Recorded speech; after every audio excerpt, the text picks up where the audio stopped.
And welcome back, once again, to Doomed. Solo playthroughs through Arkham Horror, the card game with a focus on roleplay and storytelling as I adjust my chair arms here. Welcome back, chat. Very happy to have you all with us. Flower, in particular, thrilled that you're here. Blanky Cat, hello and welcome. The reason I'm calling out Flower of August is because this scenario is for you. And I don't know what it's about, so maybe you will disagree, but oh, excellent! You ate some bad meat and grew antlers just for today. Well, Flower, we are hoping there is not going to be a ton of cultural appropriation, but to be honest, I'm not. Hey, we'll see. Obviously, I'm going to do a big old one of those things where a disclaimer. That's the ticket. Blanky Cat, I'd like to answer your question. Would you like me to reveal the investigator? Would you like me to reveal any of the key cards in the deck? What would you like to know? Today, we are going to be playing Return to the Wendigo, a fan-made scenario for Arkham Horror the LCG, which is already a revised version of a scenario called Against the Wendigo, which was based on an Arkham 3rd edition campaign? No, something. Maybe a Call of Cthulhu. I don't know. It was based on something else. There's a few degrees of separation. But we are very excited because oh gosh. Oh boy, Blanky Cat. Okay. I'm going to get into this. Last week, we did a deck building stream for Arkham, which I've never done before. I've never done my work on stream. What I like to do on stream. The point of the stream last week was to discuss a little bit about Arkham Horror, the card game, in terms of building for solo play, in terms of building for a scenario or a campaign you don't know, and therefore, which I often play things blind on this channel, and that's a great time. And also discussing thematic components. So if you are starting from a base of, I think this investigator feels like they'd be really good in this campaign, what cards can I put in to make that interaction more flavorful, or to make the scenario kind of work better? Blanky Cat's asking, what key attack cards did you pick? I assume that's what you're asking, Blanky Cat. And let me answer that by quickly pulling up my deck list here on ArkhamDB. In fact, I may even still have it saved. Hang on. I'm gonna find this for you. I probably don't, actually. Yes, there it is! Although I have to obviously fix this now. Hang on. And now my face is... There it is. Okay. Long story short, Blanky Cat, we have a story emerging about Kohaku Narukami. Arctic cards! Yes! Okay, great. 29. Nice. We have Kohaku Narukami, the folklorist, and his partner Gabriel Garillo venturing north in the footsteps of the Miskatonic professor who lost his grad students and is being accused of their disappearance. So the Arctic cards that we ended up taking in terms of what I felt was flavorful, one copy of Ikiak, and then I think... still kind of like Arctic Aurora themed Enchanted Bow. Here, I'll show you the art. Oh, you can't see the art. Well, you kind of can. Ikiak, Enchanted Bow, it's kind of hard to see. Prophetic, and I would argue something like Talisman of Protection. You definitely can't see that. That's fine. And Scrimshaw Charm. Those all feel particularly appropriate. Oh, and Heavy Furs. Obviously, that's a big one. So those all feel particularly appropriate for me in terms of a folklorist venturing into northern Canada, into the wilds.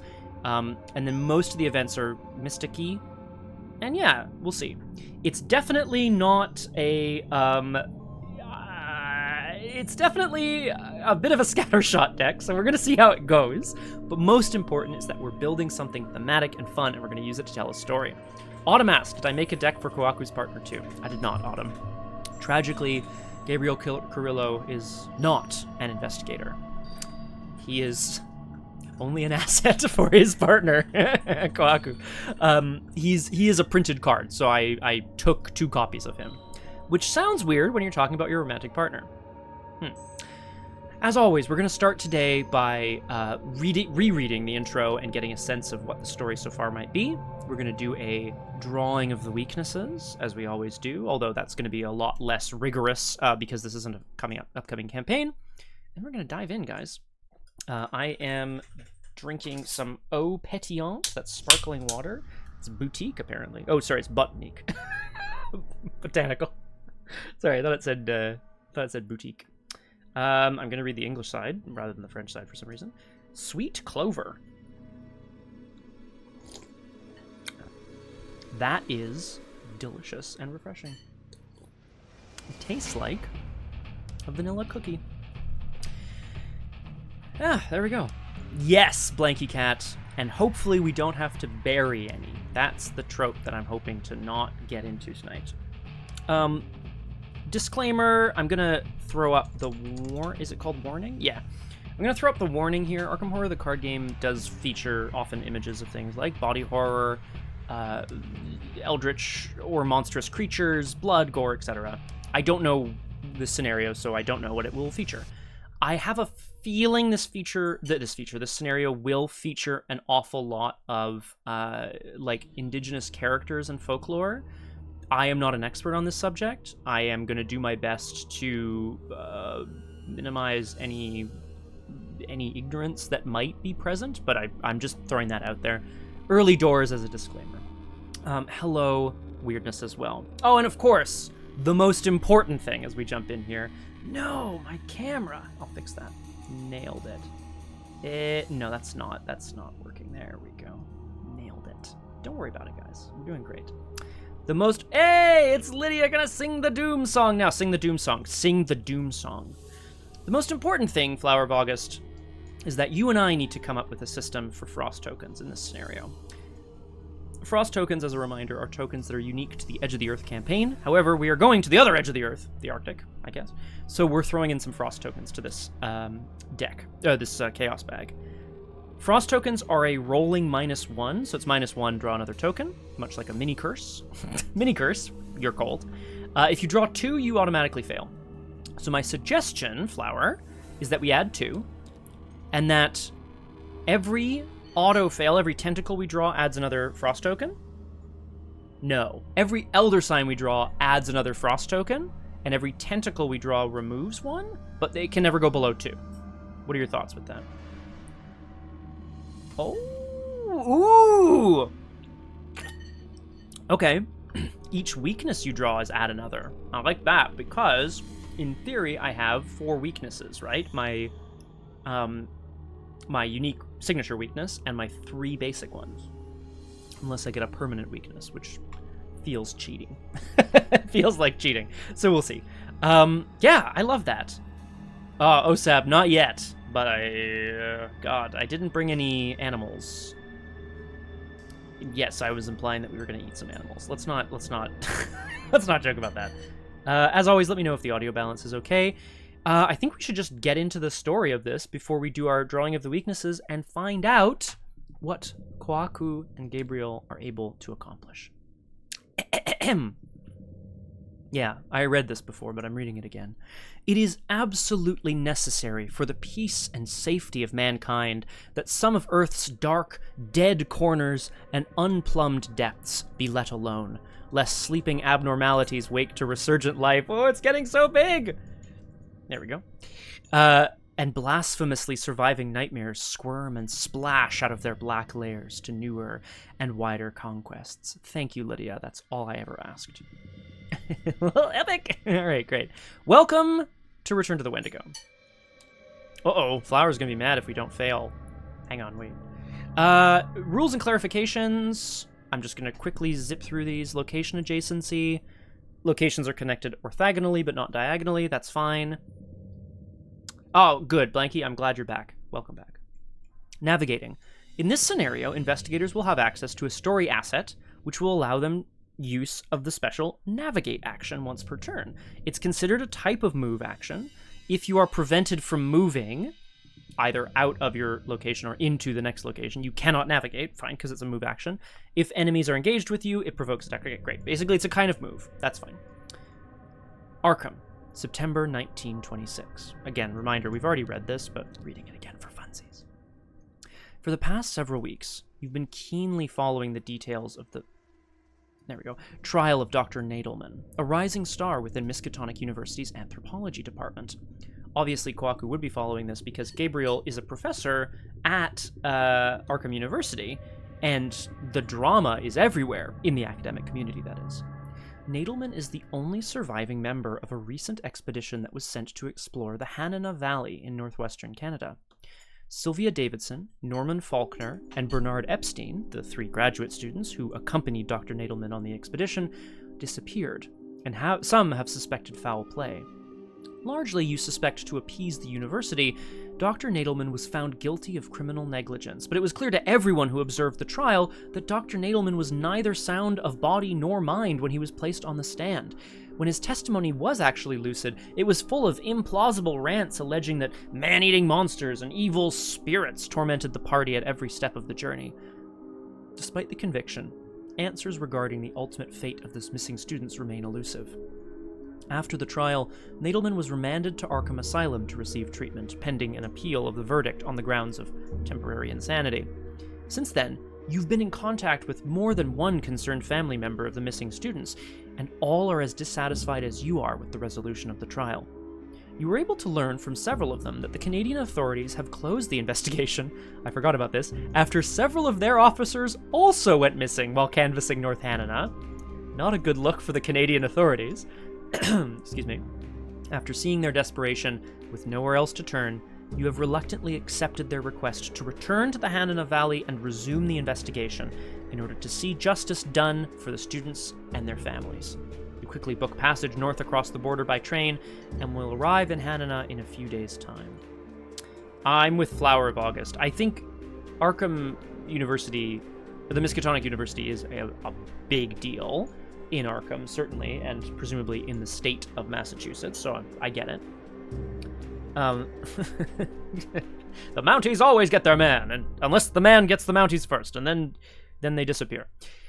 I will also point out, of course, Kohaku has other motivations for making this journey as well. I'll read the back of his card as a reminder, but he's a folklorist. He is in the business, not the business, his life's work is documenting the folklore of various cultures around the world, and bringing those stories to life, documenting them, respecting those traditions, and trying to communicate that to other people. He's no doubt intrigued by some of the lore and legend around the indigenous peoples of this region. There isn't much to go on, but in the court records you were able to find copies of the notes Nadelman took during his expedition. They are articulate and precise at the beginning of the journey, and you are optimistic they will help you pick up the trail of the previous expedition. Nadelman's notes also mention that the indigenous guide he had recruited upon arriving in the Hanana Valley, called Charlie Foxtail, abandoned the party after discovering tracks belonging to a creature he referred to as the Wendigo. After that, Nadelman's writings descend into frantic, illegible scrawls. You are not able to make heads or tails of the disaster that Nadelman claims befell the expedition, and you have your work cut out for you, it seems, if you are to uncover the truth of what transpired in the wilderness.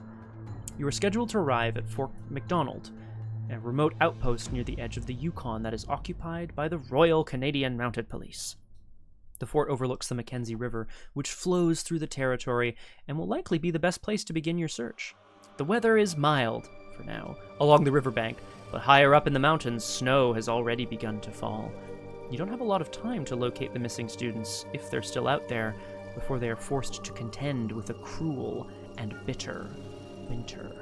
Before we proceed to set up, let's have a look at our good friend Kohaku here. As a reminder, the folklorist is a mystic with 6 health and 8 sanity, 4 will, 4 intellect, 3 combat, but a measly 1 agility. Much like Leo Anderson, it's gotta be that bum leg. Also, rocking a bow tie like nobody's business. Also, look at his charming, look at the background on his card.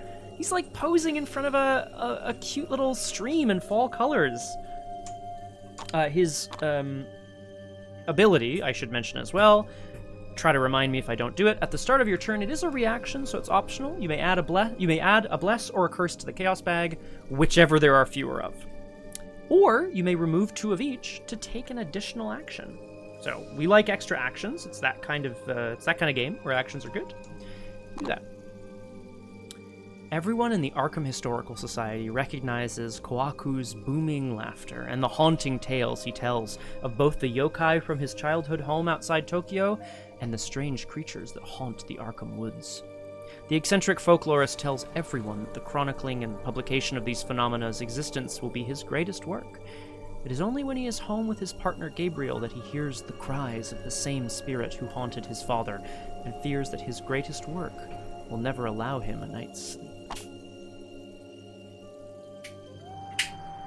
Yeah, Mistrich. I mean, that's sort of the... Oh, also, hi, Mistrich. Welcome to Doomed. Wonderful to have you with us. I agree, but it's a nice payoff, too, because, obviously, having both blesses and curses in the bag kind of undoes each other, right? If you want curses, then you also have blesses to contend with, and you can't just put curses because you have to use his reaction to put blesses. So you have to have both, but the upside to that is that every so often, you get an extra action. It is time, my friends. We're going to draw some weaknesses. I need 3 random basic weaknesses, so I'm going to draw 6 and choose the 3 that are most flavorful.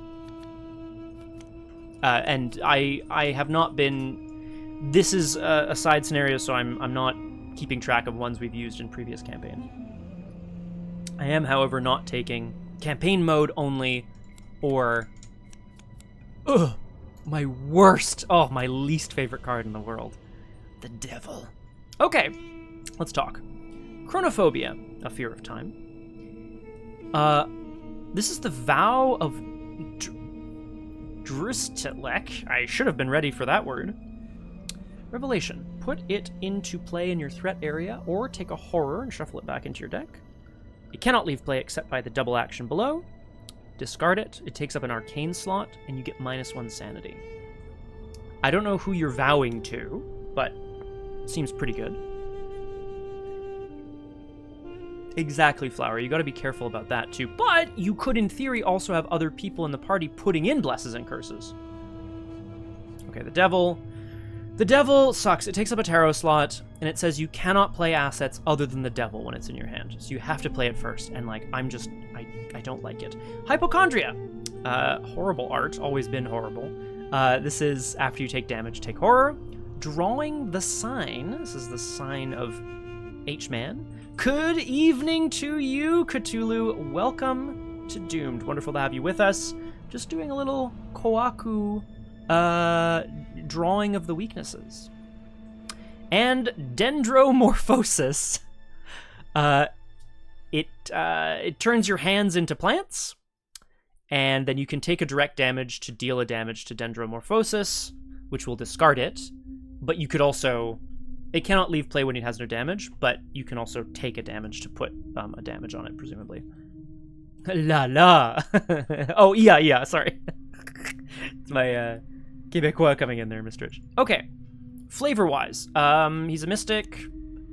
I just don't like the Devil, to be completely honest with you. The folklorist could have hypochondria. Dendromorphosis is going to kill my bow, but I think that's probably okay. These are obsessive, so one of them is probably okay. Chronophobia, I don't know why he would have a fear of time up here, unless he's like, oh, I gotta take care of the kids before the winter sets in. Yeah, it sucks. I agree, Mistrich. Feels very bad. Also, it will totally... Unless I only have his Book of Living Myths out, it will displace Book of Living Myths, which really sucks too. Woof. Alright, well, these are probably going in, because they feel pretty flavorful to me. He was cursed on a previous expedition with some sort of strange plant-like transformation. This is a pact he made, again, researching folklore.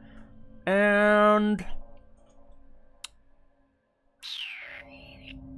I'll probably take... Man, they're all like double action discards, eh? I feel like I'll take Drawing the Sign, probably. Drawing the Sign being an obsession or a madness weakness, your maximum hand size is reduced, which kind of sucks, but that's okay. I feel like this is This goes with the vow. Kohaku. Yeah, there you go. Doing calligraphy. This is, again, Kohaku as a folklorist has learned some glyphs from perhaps a certain folkloric, maybe an indigenous written language, and has become obsessed with one of them. Here they are. We're going... Well, I don't know why I didn't zoom out. Here we go. All right. Flower of August has suggested it, and I love it as an idea. We're starting with 2 frost tokens. Every time I draw a weakness, we add a frost token. Flower of August, is there any way that frost tokens will come out of the bag? If, for example, I advance the act? Maybe? This is, of course, when I realize there's only one act in the scenario. I'm like, God damn it! We got tree hands, baby! Blanky!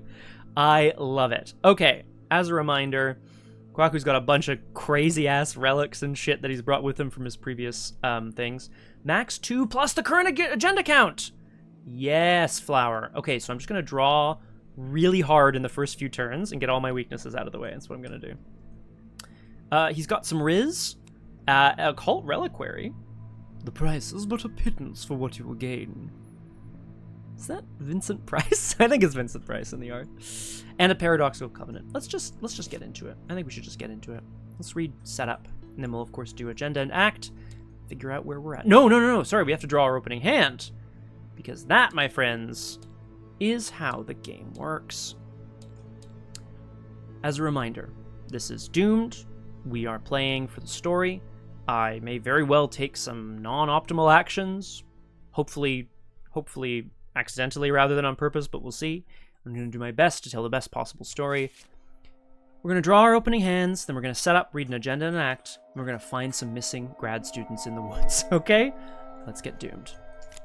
Draw 5. What do we got? A bow? Some money? Some furs? We love this. The Book of Living Myths?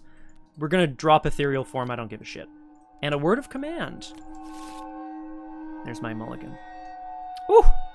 Ooh! Alright. That voice of Ra is gonna... I mean, hopefully I'm gonna get some money out of this. The enchanted bow. Unbelievable. Okay, Kohaku. Oh, no, Gabriel Carrillo! Oh, no! He's like my intellect solution. I'll figure it out. It's fine. Set up! Gather some stuff, set some stuff aside, put the 3 settled locations into play unrevealed in a horizontal row at the bottom. Investigators begin at the river jetty, which is in the middle here. I notice there's already an asset in play. Shuffle the 3 North Hanana locations, randomly put them into play unrevealed in a vertical row, a column, I think we call those a column, directly above the river jetty. Okay. These are... Ah! There they are. So we're doing 1, 2, 3 like this in a column.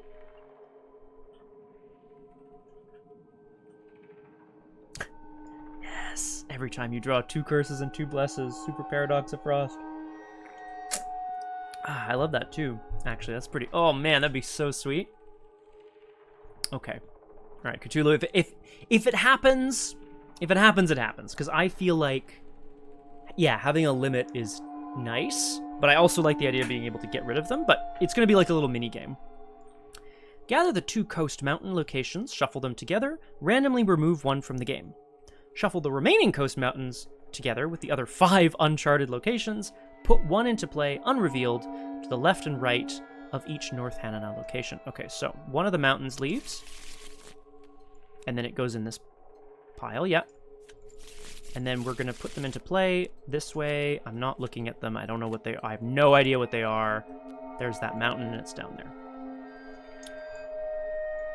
For each named pair of cards in the Fearsome Fates encounter set, randomly choose 1 and remove it from the game.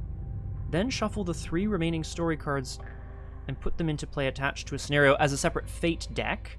The Fate deck should contain 1 story card bearing the name of each missing student. Do not read either side of these cards, because I noticed some bags here. Aha! During setup, shuffle the contents of this bag, draw 1 copy, and add it to the Fate deck, then delete this bag. Do they all say the same thing? Yes. Okay, cool. Shuffle, shuffle, shuffle. Okay. Fate deck. Fate deck. Fate deck. Delete, delete, delete. Gone. That's very exciting. Put the set-aside Benisi Reluctant Guide into play at the River Jetty. It can never leave play. Shuffle the remaining encounters that's together, and ready to begin. Okay, we're ready to begin. Oh, guys. I'm so excited to be playing some Arkham again, especially with this dingus deck here. I'm so excited. Agenda 1A. Way down we go. Oh, is the music too loud? That's fine. Just gonna quickly turn it down ever so slightly. During Dr. Nadelman's trial, he made repeated reference to a creature that his indigenous guide referred to as the Wendigo. Naturally, nobody believed Nadelman's explanation for why the rest of his party disappeared, but now that you're here, you can't help but feel slightly on edge. Unless using a navigate action, investigators must spend an additional action to move between river locations.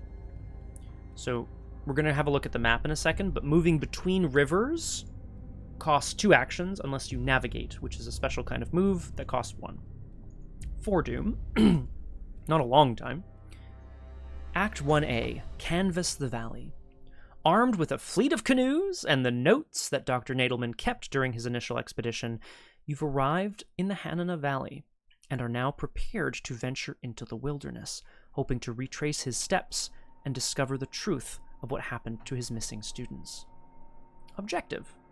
Search for signs of Dr. Nadelman's expedition. At the end of a round, we may spend 3 clues to advance. Let's have a look at the standard toque bag. The skulls are -1. That's fine if you fail, lose a resource. Cultist, -2. If you fail, ally assets you control. Take a total of 1 damage and 1 horror. If you fail.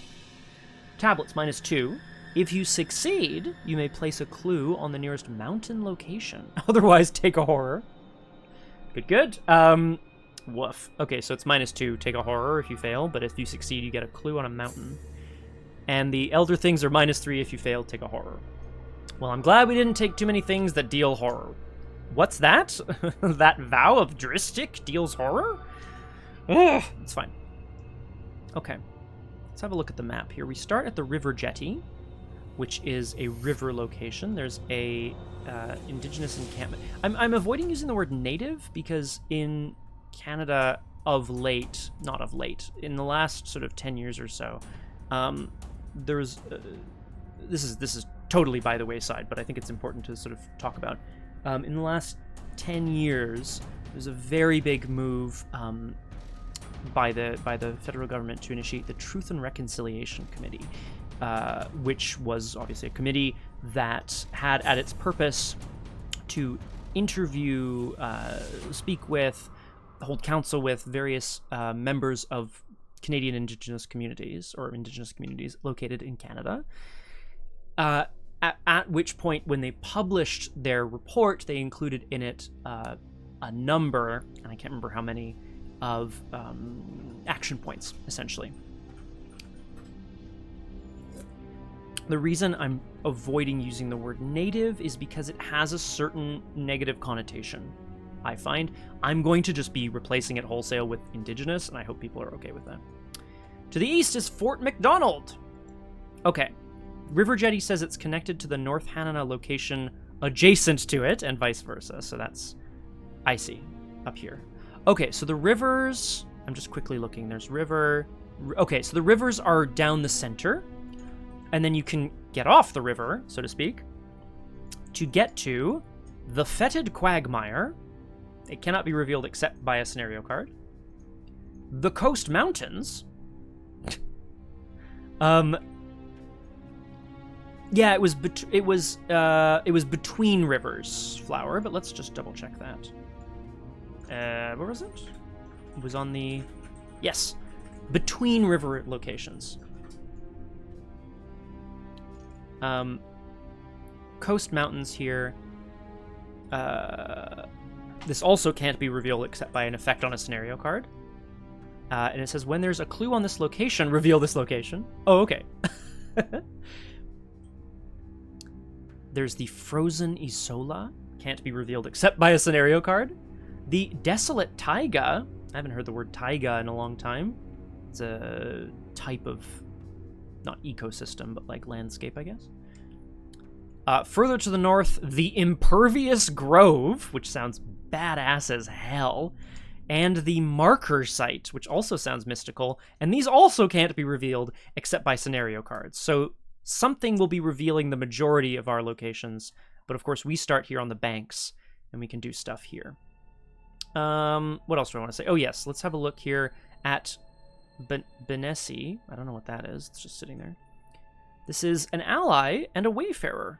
A young and desperate member of a local First Nation tribe has agreed to be your guide through the Hanana Valley. Here it is. If you are at a river location, action navigates. This is the move action that allows us to move between river locations. Each enemy in your threat area disengages. Amazing. From you, I guess.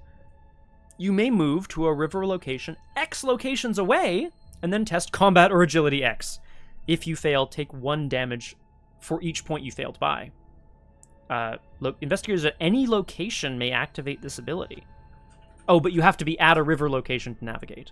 Okay, so he chills here, but he's like guiding you up and down the river. Okay. Seems cool. Exactly, Cthulhu. It's like, I don't know, like how, oh, I'm 2 up, guys. Frost, curse, bless, frost, whatever. We're gonna see.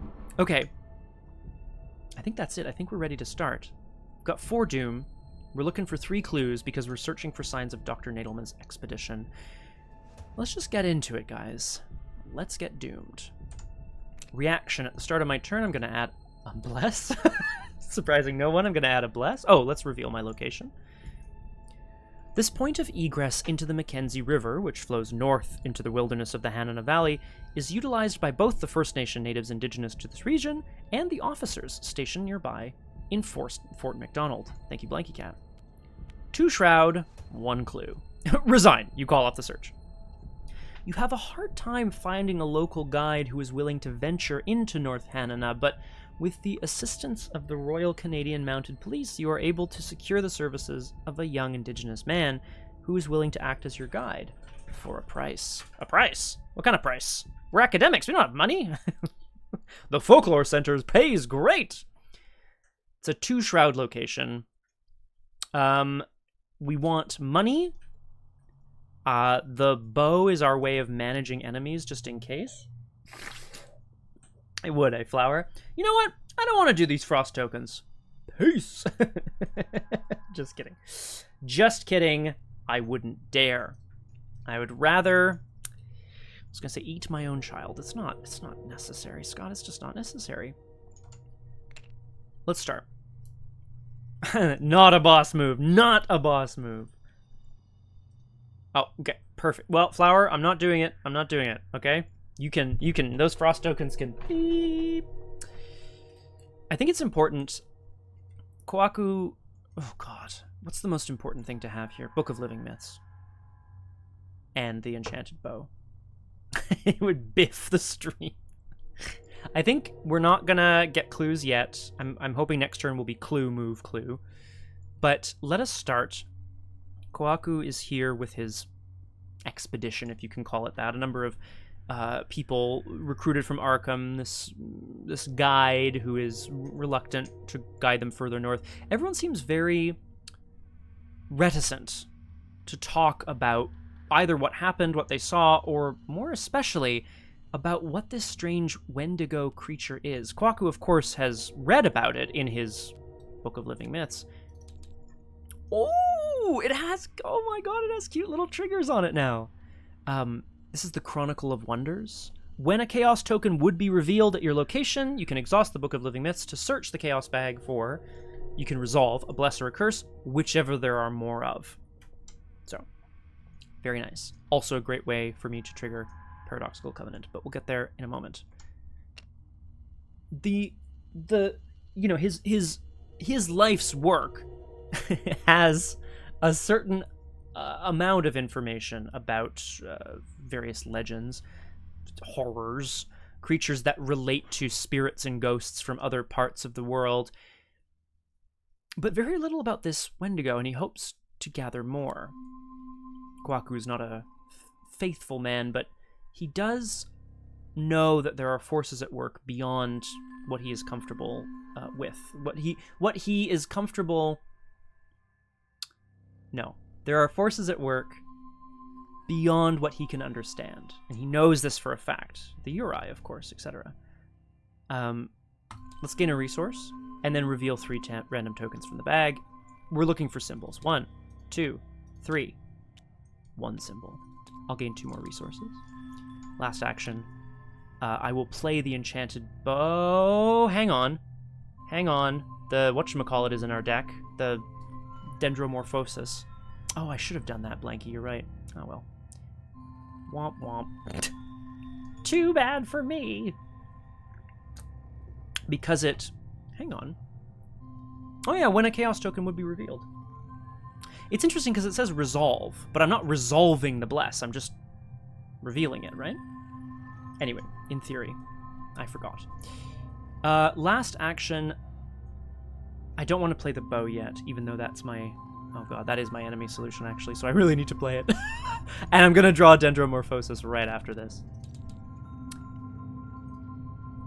In speaking with the guide and in looking kind of upriver, a chill ventures down as Kohaku realizes that if this Wendigo does exist, it is... If it does exist, indeed, or if the legends about it are based on some real creature that has yet to be sighted,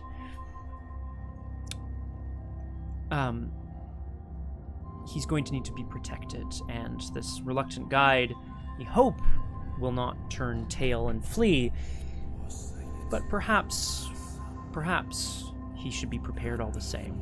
He's brought with him a bow, given to him as a gift by the people of Western Canada, one of the indigenous tribes living on the West Coast.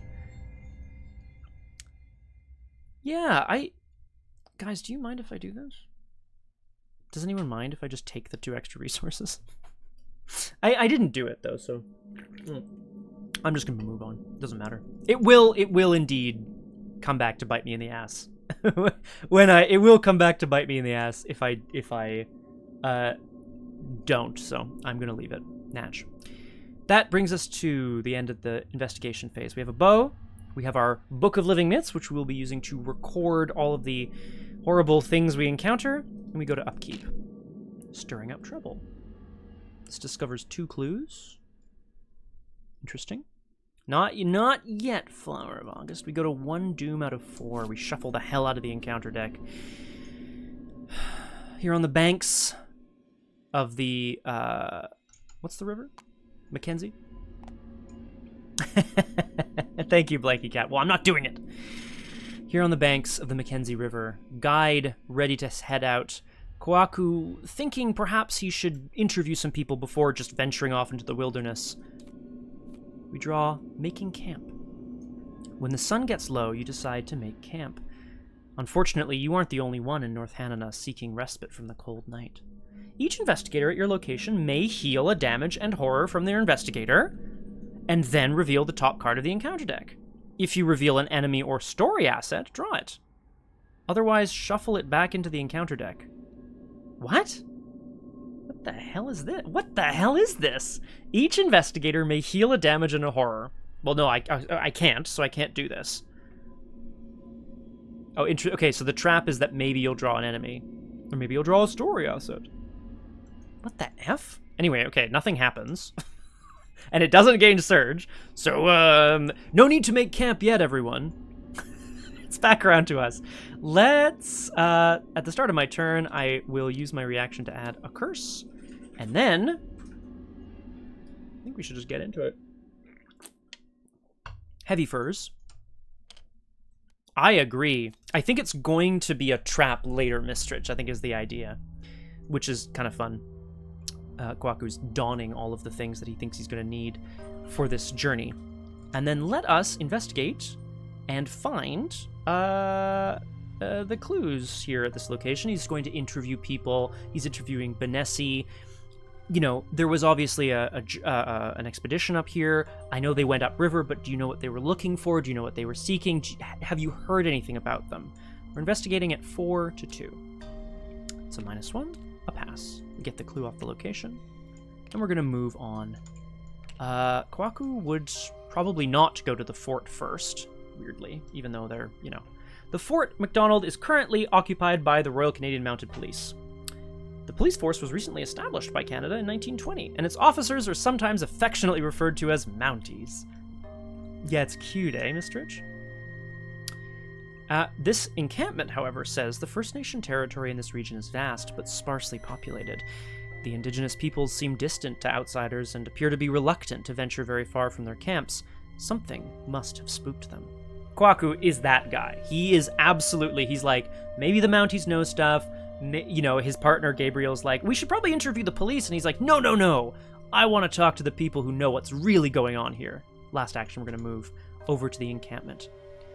3 shroud, 1 clue. Forced, after this location is revealed, put the set aside, I assume it's this card, Imala Foxtail, devoted wife, into play at this location. Dr. Nadelman's notes indicate that he met an indigenous person here that he referred to as Charlie Foxtail, and was able to secure his services as a guide by paying for medical treatment for his wife Imala. Charlie disappeared during their expedition, but perhaps Imala knows more about her husband's fate. 3 shroud and 1 clue, so we'll try to get that clue next turn. Imala Foxtail, the devoted wife, has action, parley. Remove Imala from the game, then either persuade Imala to let you help her husband, test intellect 6. You may spend up to 4 resources to reduce the difficulty of this test by 1, okay, for each resource spent, or intimidate Imala into giving up her husband's location, test combat 4. Then if you succeeded, flip the frozen Isola location to its revealed side. No. Not yet, Cthulhu. Not yet. Otherwise, remember, you have angered the First Nations peoples. I don't know what tribe it is, and I wish they had actually named them, but that's okay. Okay, so we've got a...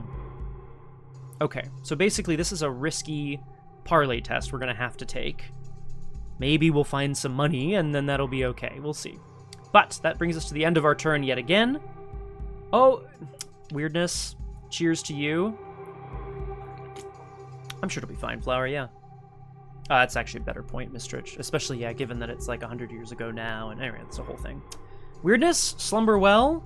You can catch this on the VOD, of course, afterwards. I hope it goes okay, and tekalili to all. We go to upkeep because there are no enemies on the board. Ikiak, the council's chosen. Well. If it isn't my old friend Ikiak. The council's chosen. As a reminder, this is a 3 XP ally. You get +1 will, +1 intellect, and she can essentially bury basic weaknesses, which give you minus stats, and then if she leaves play, you must draw them. I'm probably going to use this for a stat boost, to be honest, but that's where we're at. Okay. No tempting fate yet, but we go to 2 Doom, and we draw an encounter card here at the encampment. Kohaku is, I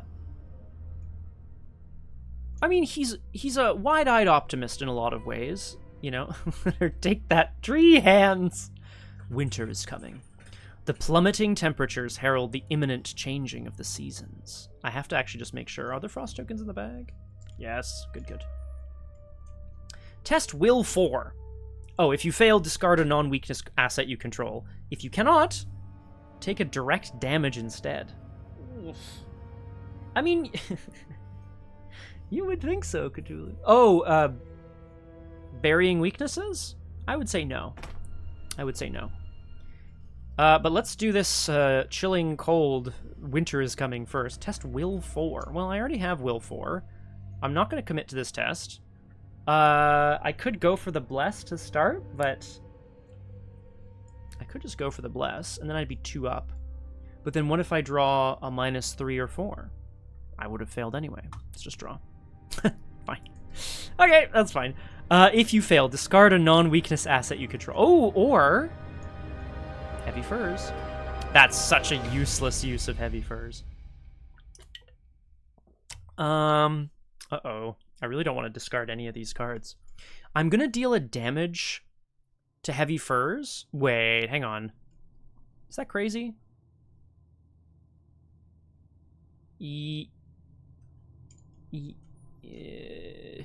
I'm gonna deal a damage anyway because I'm gonna have to lose heavy furs if I fail this test. So we're gonna redraw the token. Let's go. I'm gonna deal another damage to heavy furs. No, wait, no, I can't do that. Oh, is that true? Oh, a non-symbol. My apologies. Well, that is... Thank you, Blanky Cat. I didn't read the card. And I always yell at people who don't read cards. I'm discarding the furs. What a disaster. Part of the reason Kohaku reasons... Yeah, Kohaku is reasoning to himself. Part of the reason that the people here perhaps are... reading the card explains the card.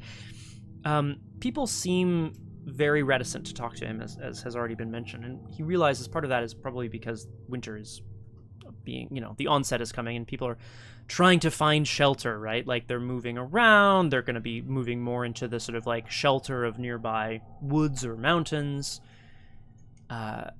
His furs, he realizes, were made for, yeah, exactly, Flower. They're not really made for that sort of thing. My turn begins. Gonna add a bless to the bag. Excuse me. It's now over to me. I could take a resource and play Ikiak, and then I don't have to take a resource, but I'm thinking about this parlay test on Imala Foxtail. I need money to possibly pay her off to let her help let me help her husband, whatever, doesn't matter. But I think we play Ikiak. That feels correct to me. To give us some stats here. In speaking with the people here in this encampment, Kohaku identifies the wife of the guide who was helping Dr. Nadelman guide him through the Hanana Valley, the North Hanana Valley. He befriends another member of the group who live here, Ikiak, who recognizes him for the mystic sort of sorcerer that he is. And in fact is drawn to him. She kind of peers deep into his eyes and declares him to be both blessed and cursed by the fates. Gives us some stat boosts. We're not mad at that. Let's try to get the clue, right? I'm at 5 to 3. Seems pretty good. 0, which means we get the clue. Whoa. We have 2 out of the 3 clues we need. I'm not going to be able to get the last clue. I'd have to... If I want to get the clues before the agenda runs out, I need to start running towards Fort McDonald, where I assume there are clues. However, I could also attempt this test. Parlay, test intellect 6. I just don't think this is going to happen. And I think I'm going to anger people instead, right? Yeah, fuck it. I have to do this, right? This is the story. The story is that with Ikiak in tow, Kohaku's going to put his best foot forward and try to convince Imala that he is here to help. He is here to find out what happened to her husband. And, because he wants to find out what happened to Dr. Nadelman's expedition. And he would be able to provide clues to that effect. I'm going to remove her from the game and then test intellect 6, and I have no resources to commit to this. I am going to resolve a bless. And, sorry, am I going to commit the stirring up? I'm going to commit the stirring up trouble. Yeah. Crazy. There we are. I'm going to commit the stirring up trouble to be at 6, and then I've resolved to bless from the book to be at 8. Uh-oh. That's a frost token. I can't redraw them because I don't have heavy furs. Let's go one more. Ooh! Wait, Wait, no, I was evens to start. Darn. Too bad, so sad.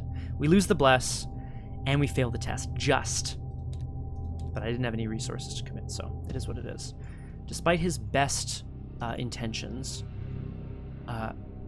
Imala is firm that people from America, this expedition, they were the people that got my husband to wherever he is in the first place. I've already made peace with the fact that he's gone. Please just leave, don't come back. I cannot flip the frozen Isola location to its revealed side, and I have to remember that I have angered the First Nations peoples, which doesn't sound very good. That was my last action, so we go to upkeep, guided by faith. Okay, and we loop around to the mythos phase where we go to 3 out of 4 doom. I can still beat the doom clock potentially. Well, I'm a liar. Oh no, hang on. Okay, restless indigenous peoples? What is this? Whoa, okay, these are aloof. Ah, balls. Uh-oh. So they're a 3/3/4. They spawn here. This is the nearest location. If you have angered First Nations peoples, they lose aloof and gain Hunter 2. Now, I assume 2 means they hunt 2 locations at a time, but I'm going to check the book really quick.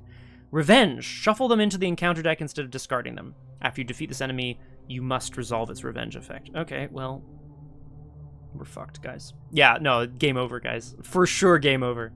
There's taboos and stuff. I'm looking for Hunter X. Enemies with the new Hunter X keyword move up to X locations towards the nearest investigator. Okay. Well, we're absolutely boned. Specifically because, Kohaku does not have good agility, so he will not be getting away from this raiding party of people who have come to absolutely murderize him. So, what I could do is move, investigate, drag these people with me the whole way, and just try to pass the test in the meantime. I'm not going to do that. I'm going to attempt to fight instead. The enchanted bow, I exhaust it, I use willpower or agility, I get +1 skill value, it deals +1 damage. You can spend a charge to have it basically shoot things at a distance, but that's not necessary right now. We're just going to go ahead and shoot at 6/3. It exhausts too, which is like such a nightmare. Add a token. Oh, thank you, Flower, of course. When my turn begins, I'm going to add a bless. And then I'm going to fight at 6/3. A tablet, which I believe is -2. If you succeed, you may place a clue on the nearest mountain location. I think there's only one. That's a mountain. That's definitely the nearest. Ritual site. Oh, God. All right. And then I think this says, when there are 1 clues on this location, reveal it, transfer those clues to the other side. The North American Coast Mountain Range extends from Yukon Territory through the Alaskan Panhandle all the way to the Canadian Cascades. Discovered in 1925, Mount Waddington is the tallest mountain within this range, boasting an elevation of over 13,000 feet. As well, I should, of course, point out, discovered by people who were keeping records in this way. The Boreal Sanctum, Temple of Ithaqua. What the F is this? 3 shroud ? Clues. Nadelman spoke of an ancient temple hidden within these mountains. You aren't familiar with the deity it honors, but perhaps you can study the inscriptions. Okay, so let's talk. First of all, I did 2 damage. Let's talk,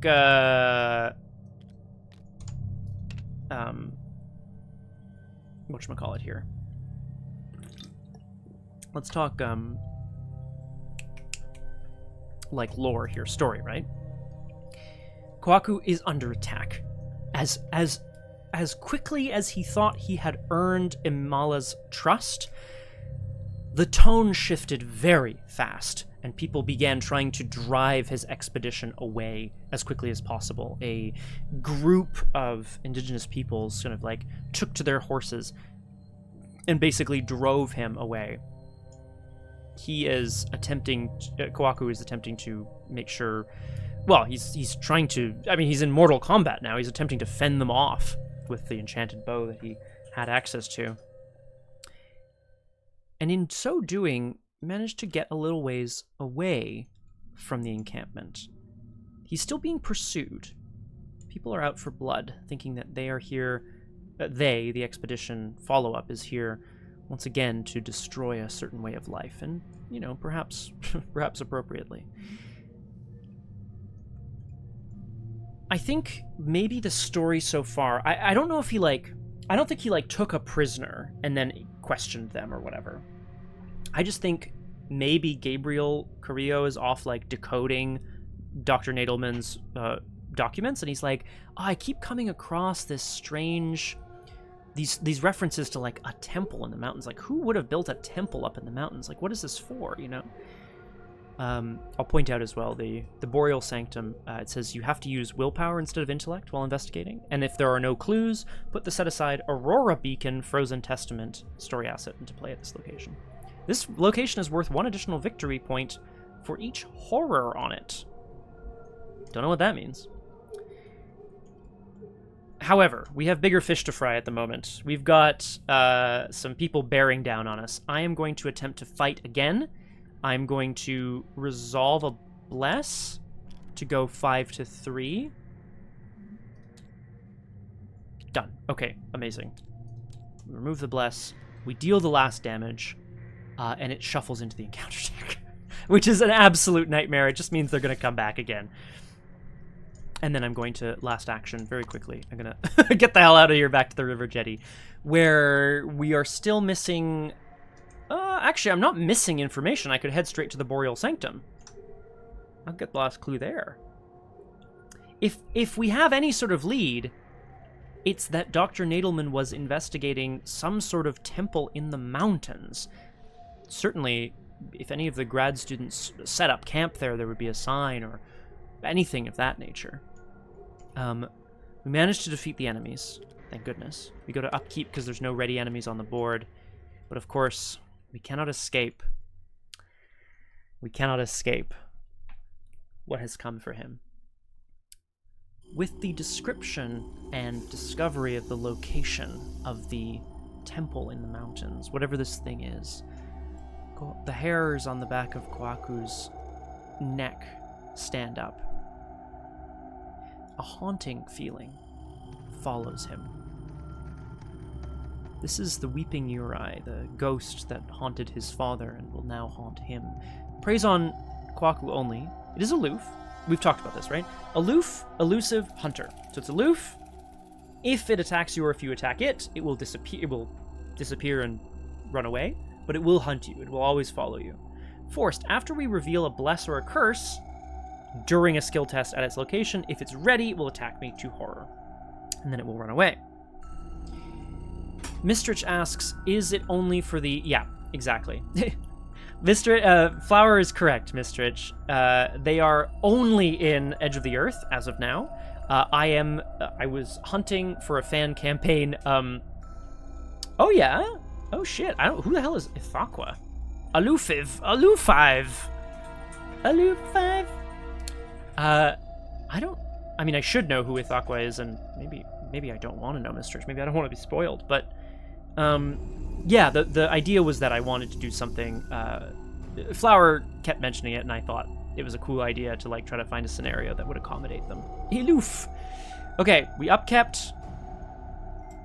The ghost that haunted Kohaku's father is back, and perhaps Kohaku realizes now. Aloof 5. Yeah, they're Maroon 5, but they're like a little too cool for what they're doing, you know? They've been there for a while. A big lizard elder god who brings unending cold and frost. Oh my god. Well, it would certainly make sense, Mistrich. Good lord. Yeah. My story here is that this ghost that haunted Kohaku's father and is now haunting him is not trying to feed off of his pain. It is feeding off of the tides of fate that follow Kohaku and are maybe even drawing him up into the mountains. Perhaps this is where the Yurei wishes to go. We shall have to see. Because now, of course, it is 4 out of 4 doom already. I don't even have my 3 clues. Let's go ahead and read Agenda 1B.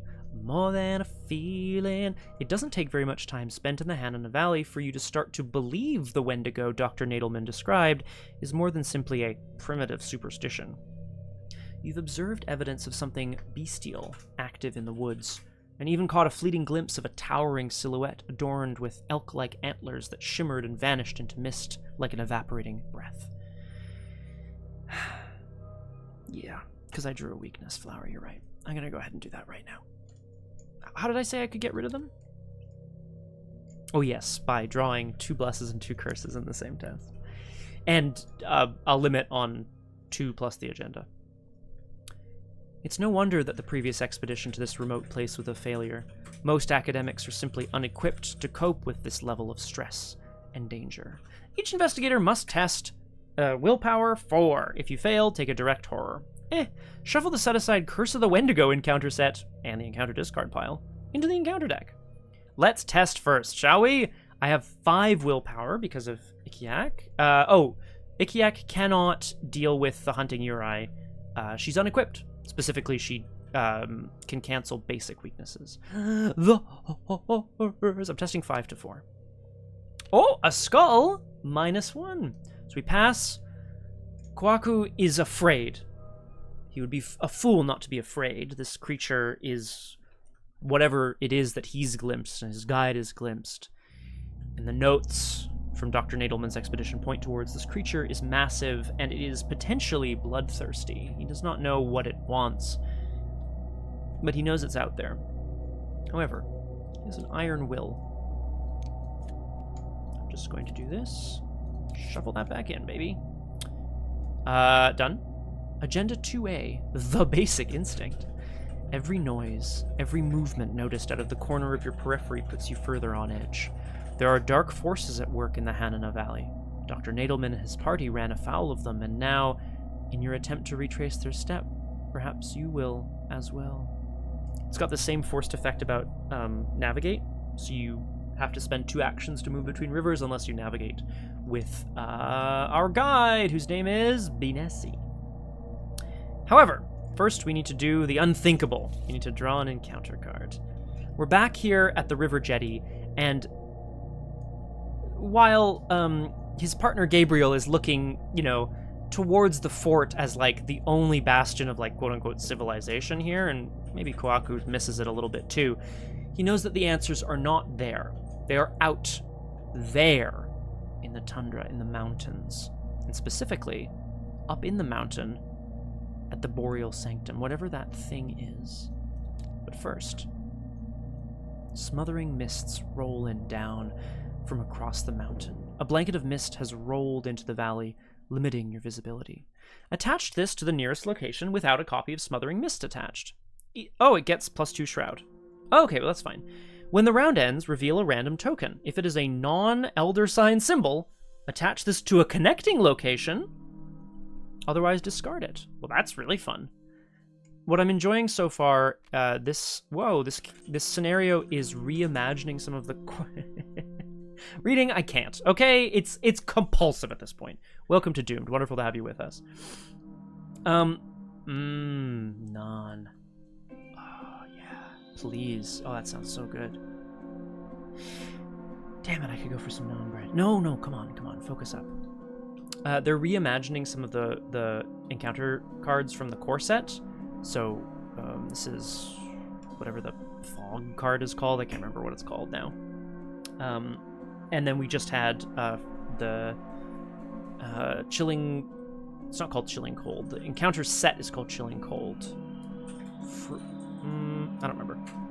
Anyway, +2 Shroud as the mist rolls in, but thankfully, Kohaku... Well, he doesn't need to investigate further here at the river jetty at all. He needs only to use the guide to move up further. Winter is coming. It's true. Okay, we've almost got... Wait, do I need to be at a river location? No, we just need 3 clues, so I know exactly where I'm getting those clues. Okay, so we're back around. I can use my reaction to add Ambulance, which I will.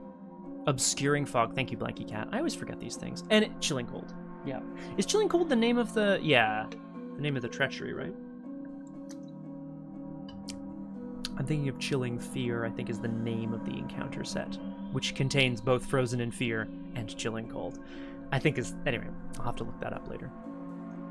I need to either use 2 actions to move to North Hanana, or I need to use Benesi to navigate.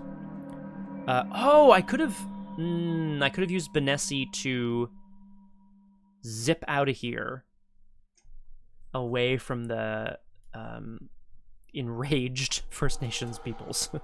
God, but I didn't. Exactly reading. Well, it's not just fog that you're like, oh man, I can barely see. It's like obscuring. Whoa. Okay. You may move to a river location X locations away, then test combat. If you fail, take a damage for each point you fail by. That's fine. Yeah. Oh, but they Oh, I see. And they hunt 2 flower. They would have hunted me down immediately. Thankfully, we managed to drive them off. I'm going to navigate to a river location X locations away, which I will then reveal, and then I will do the test on Benesi. The Mackenzie River is treacherous, but following it north remains your best chance at finding any trace of the previous expedition. 2 shroud, 1 clue. Traversing the Mackenzie River by canoe is dangerous, but following it through the valley on foot is exhausting and time-consuming. It's so creepy reading. I love it, but like, it really is quite disconcerting to be sort of in a place where it's like in a place where you know you're not surrounded, so there's no claustrophobia, but the darkness or the fog has reduced your visibility. I mean, the snow as well, right? Like, I've driven through whiteout conditions, and your visibility is reduced so much. It's not claustrophobic, but there's something deeply unnerving about having your perception reduced. Yeah, I like it. Kohaku has Benesi guide them up. He, perhaps a bit foolishly, tells Benesi where they are headed. And the man's eyes go wide as he realizes that Kohaku is implying that they are heading up into the mountains. He's like, you're underdressed, you're underprepared, you don't have the supplies that you need. I wouldn't do it, sir. And he's like, I have to find out what happened to these grad students. I have to know. I am testing combat 1, because I only moved 1 location. So I'm gonna just test combat 1. I'm at 3 to 1.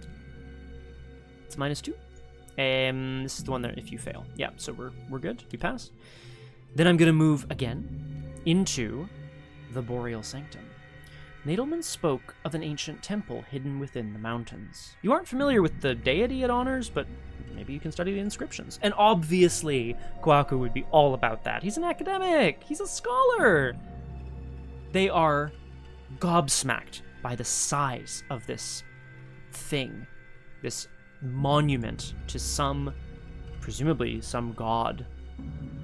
Which is a little wild to Kohaku because he truly believed that the peoples who lived in this region, at least now, were maybe a polytheistic society. Why build such huge monuments to something that's only part of a pantheon? What god does this honor? He asks himself. Now I could spend 2 resources. Oh, hang on. I moved again. I have 2 resources, so I could Word of Command to draw a card. Spell card, which would be, I guess, probably like Spectral Razor or something. But I don't need it right now. Guided by Faith investigates. I have to use willpower because of the ability on the location. I don't think I have an Eye of Chaos, Mistrich. Before revealing Chaos tokens, I can add 2 blesses. I don't need the additional clue. This would basically get me 2 extra blesses in the bag, which is probably no bad thing. Isn't that crazy to use that? Let's just do it anyway. Who gives a snorf? Kohaku, guided only by his sense of what is right and wrong, his own private faith in which he prays to various deities from around the world that form a sort of mega pantheon that he's crafted for himself in his head. I'm going to investigate using guided by faith. I must use willpower because that's what the location says. So I'm investigating at 5 to 3, but I'm going to add 2 blesses to the bag. And then I'm just going to take the test on the nose. I don't need to resolve a bless. -2, perfect, see? Yeah, it's good. Got some free clues, baby. Not free. There it is. After hours of studying this temple with the gales howling outside, free trigger, put the set-aside Aurora Beacon story asset into play. I presume it's in set-aside here. Nope. Is it in this? If you need to spawn a story asset, it's probably in here. I'm trying not to read everything. I'm trying not to... What does that say? Visions of Borea? Oh my god. No, it's none of these things. I tend to agree. Aurora Beacon Frozen Testament. It wouldn't be one of the story cards. I'm trying not to read these. Oh, there we go. Sorry, I must have missed it on the way by.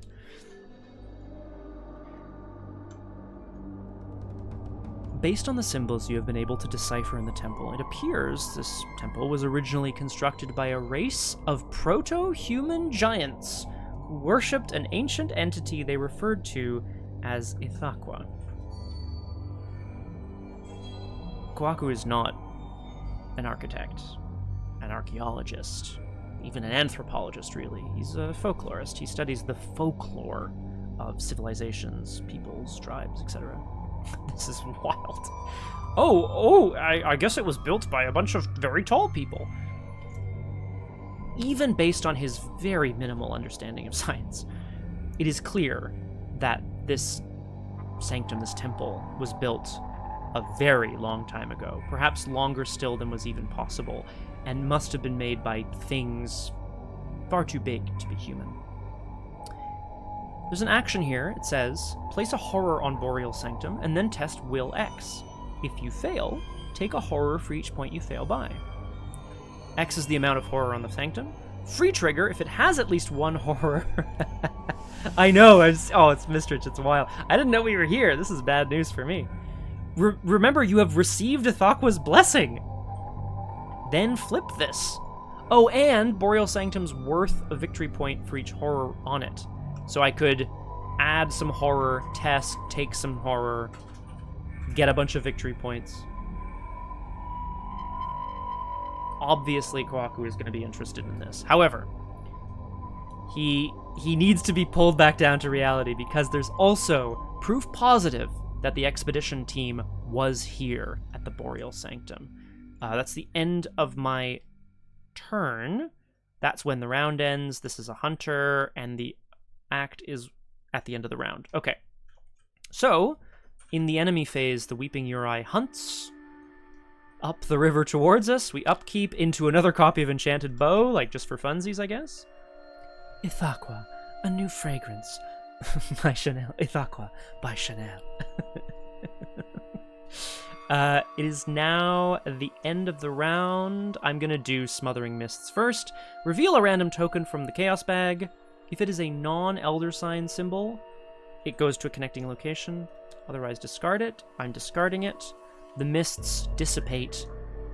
Kohaku can't see this, but down on the banks of the the Mackenzie River, the mist dissipates as Kohaku discovers a beacon carved in ice, mystically burning at the heart of the temple. And then we spend our 3 clues, and we get to advance the act, baby. Hitting the trail.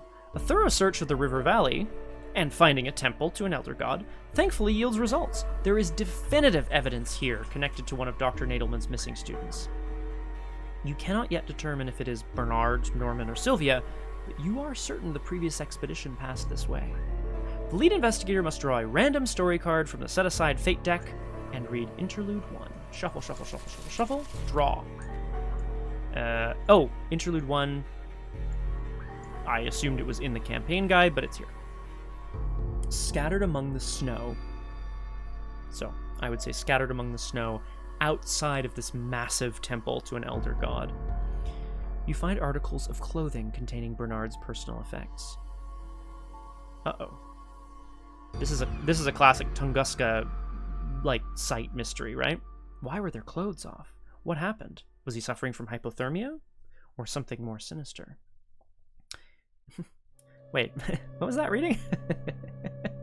Sorry, what was that reading?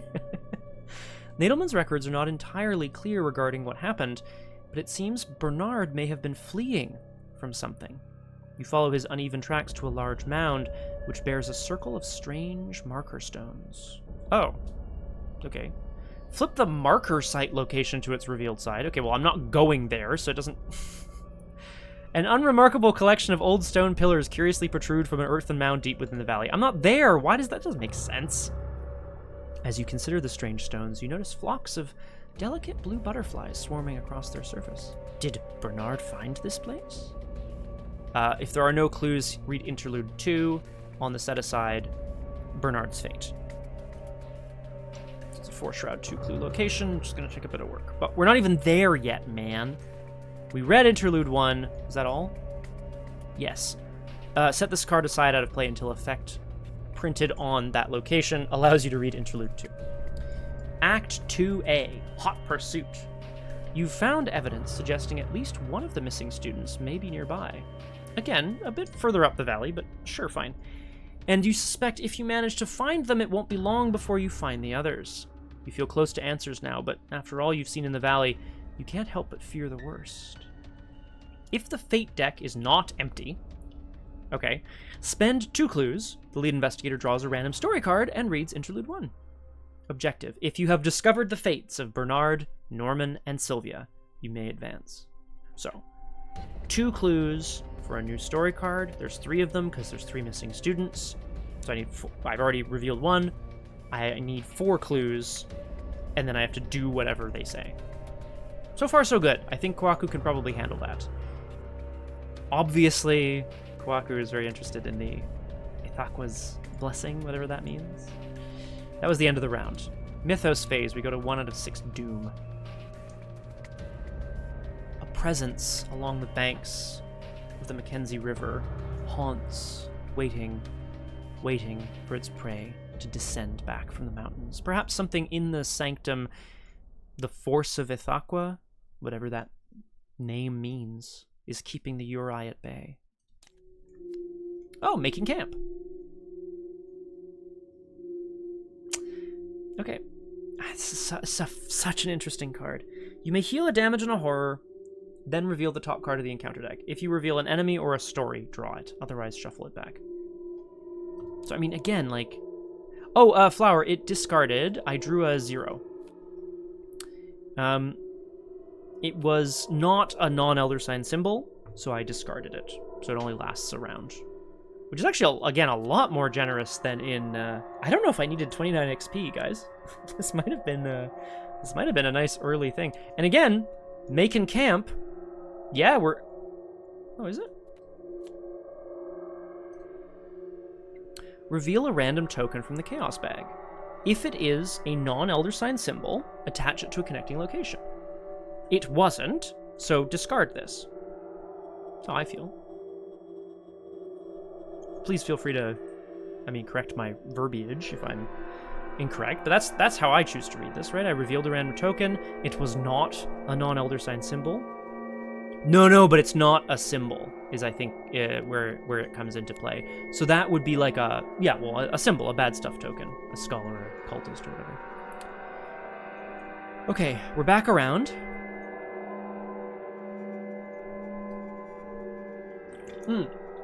Oh, you're agreeing. Oh, good. It is the beginning of my turn. I will use my reaction to add a curse. Kohaku is here, obviously now cursing himself because he is in the Boreal Sanctum. Let us, action, put a horror on Boreal Sanctum. I don't need it to have a ton of victory points. It would be pretty cool. And then I'm going to test... Yeah, place 1 horror. Yeah. Test will X. If you fail, take a horror for each point you fail by. It's fine. You see, it's fine. If the Boreal Sanctum has at least 1 horror on it, remember that you received Ithaqa's blessing, and then flip this. I will remember that. Again, the folklore of this place is fascinating to Kohaku. He assumed that this was a monument to a god worshipped by the indigenous peoples of this part of the world, but being inside the temple, seeing the magic at play here in the temple, he realizes it's not possible. He is going to try to channel the power from within this beacon. Uh-oh. I shouldn't have done that. I was not ready for that. Oh no. I thought I received Ithaqa's blessing. Okay, this is the shade of Ithaqa, the caller of the White Wind. Damn it! Mistrich, why didn't you tell me this was a horrible beast? You're like, I did. I said it was a horrible beast that brings brings winter. A massive, alert, elite, spectral ancient one. Just a shade of him, though. It cannot be damaged or defeated. This is going to be good. While it is ready, all damage and or horror it deals is direct. So it deals 1 horror. Damage. Yeah, seriously. Investigators at its location cannot perform actions except for the ones printed on Shade of Ithaqua. Do you think there's other cards that say, like, add this action or whatever? This is a very interesting card. It is implying to me that there are treacheries that will attach to it that will give it, like, extra actions. But I don't know what those are. I have to perform the action on it, which is evade, you may use willpower, which I will definitely be doing, so I guess we're evading. What is this garbage? What is this? Oh god, you should know. Oh god, you should know better than this. Damn it, Kohaku. I'm going to evade using willpower. I'm at 5 to 4. I'm going to commit this enchanted bow, which I will lose when I draw Dendromorphosis. So I probably shouldn't commit it, actually. Yes, of course, Mistrich. Massive alert. Shade of Ithaqua cannot be damaged or defeated. While it is ready, all damage and or horror it deals is direct. Investigators at its location cannot perform actions except for the ones printed on Shade of Ithaqua. And then it just says, action, evade, you may use willpower, which I sure will be. I think I'm going to be pulling a bless for this test, my friends. The Book of Living Myths. Yeah, that doesn't seem good at all, eh? And then we're gonna get the F out of here. We're gonna get the F out of here. Navigate, maybe, and get them just run and navigate. Yes, exact. Well, at least it stays at its goddamn temple. By trying to channel... Well, except it can't be damaged. Right? I can't damage it. I can't shoot it from the... Oh! I could shoot the Weeping Uri! Because it has aloof, and it's at a connecting location. Oh, I see. No, I must perform actions that are printed on it, so I must perform the evade. Anyway, we're going to try to evade the shade. As Kohaku reaches out to try to channel the power from within the beacon, he is startled as it begins to glow and then burn, and then a light, as the blue light spills out from within the temple, a roar pierces the air.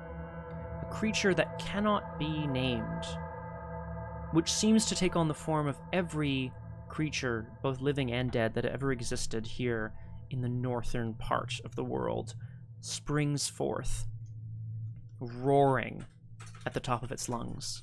I shall name you Dave. I will resolve the oh no, sorry. That was my first action. My second action is going to be to Try to evade with willpower. I'm resolving a bless, and then I'm going to keep going. Here we go. I'm at 7. Fantastic. We're losing the bless, and I'm evading the guy. And then I'm going to, whoop, get the F out of there. I thought I had an extra action, but I don't. Kohaku and Ko run back down the mountain, seeing the trail left by Bernard, some of his personal effects left outside the temple, and seeing now the trail of Bernard, strides getting longer and longer as he raced faster and faster away. He too must have encountered this creature up in the mountains, and we land back by the banks of the river, hoping to navigate further up to find out what happened to Bernard. That brings us to the end of the mythos phase. The weeping Uri is aloof, but it is watching, waiting. We go to upkeep. We draw a Scrimshaw Charm. Cute. Gives us some money, adds some curses. We're not thrilled, but I'm not mad. Am I out of music? Yeah, let's do it. We loop all the way back around to Mythos. We go to 2 out of 6 Doom. Kohaku is now on the trail of Bernard. Bernard, can't remember his name now. Where is he? Where is he? Okay, it doesn't matter. Bernard, one of the missing grad students who had found his way up to these strange stones. Yeah, that's it, Flower. But then again, this is, so as near as I can tell, this does nothing. Or rather, it's not, it allows for potentially extra victory points. So, okay, if I was playing this in the middle of a campaign as a standalone, I would know that I could probably take this scenario on with minimal XP. You have to pay XP to play a standalone. But then, there's a variable XP, like, location here. You know? Reading, you did win, by the way. It is now officially Dave. Oh, Dave Reddy's. Back by the banks, ready to head further north, looking back up towards that strange temple in the mountains, realizing no one will ever believe him. When suddenly, out of nowhere, you are thrown to the ground by an unseen assailant. By the time you find your feet, they are gone. Oh, the assailant, not your feet. And the only signs that anything ever occurred are a radiating pain in your flank and a hot bloodstain upon the snow. Test combat or agility 4. If you fail, take a direct damage and a direct horror. Well, this is gonna hurt. This is Kohaku, like, oh, actually, and the Uri is here too. This is gonna suck. Excuse me. Kohaku, ready to venture back into the river. All of a sudden, a blasting roar behind him. He whips around, presuming that this creature that was up on the mountain is here, but it is not that. A flash of fur and fang and antler, and suddenly he is down on the ground. I'm going to test combat 3. I don't have any combat, so yep, that's going to suck. Yeah, it's going to suck. Here we go. It's a -3, and if I fail, I take a horror. So I take a direct damage, a direct horror, and I will put the extra horror on Ikiak. Ouch. The Savage Assault leaves him shaken. I did not reveal a bless or a curse, so the Weeping Uri doesn't do anything. Now, I now have the ability to take curses and blesses out of the bag for my extra action, which I think I might do, to be honest.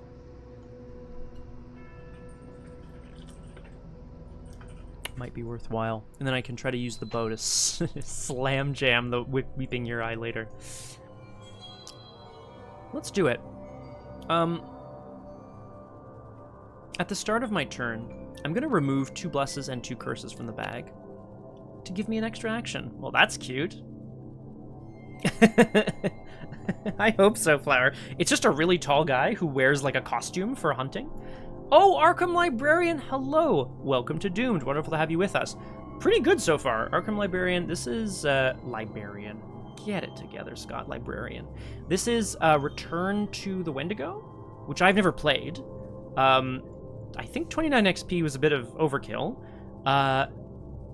long story short, pretty good. He's on the trail of one of the 3 students we need to find out here in the wilderness.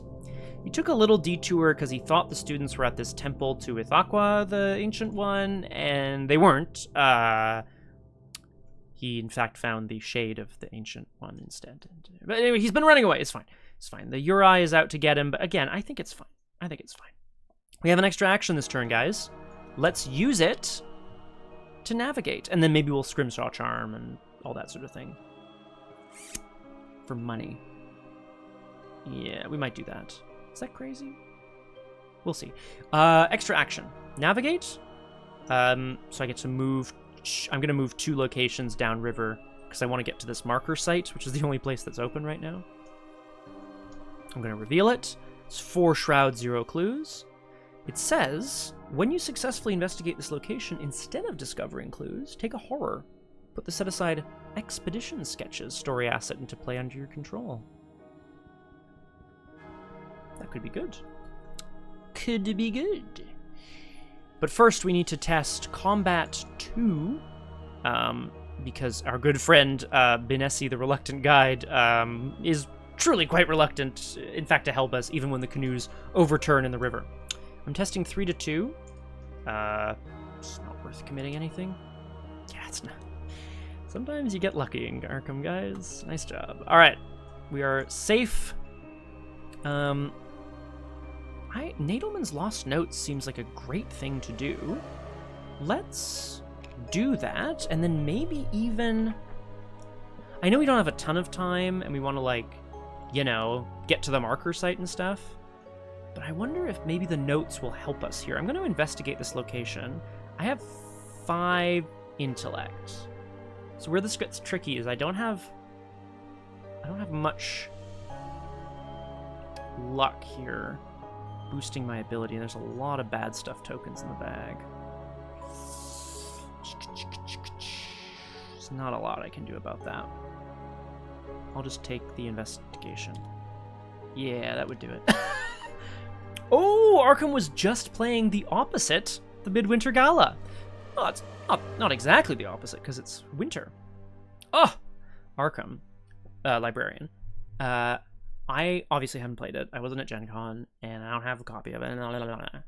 I cannot wait, because as far as standalones go, I've never played any of the really massive multiplayer ones, perhaps for obvious reasons, maybe not.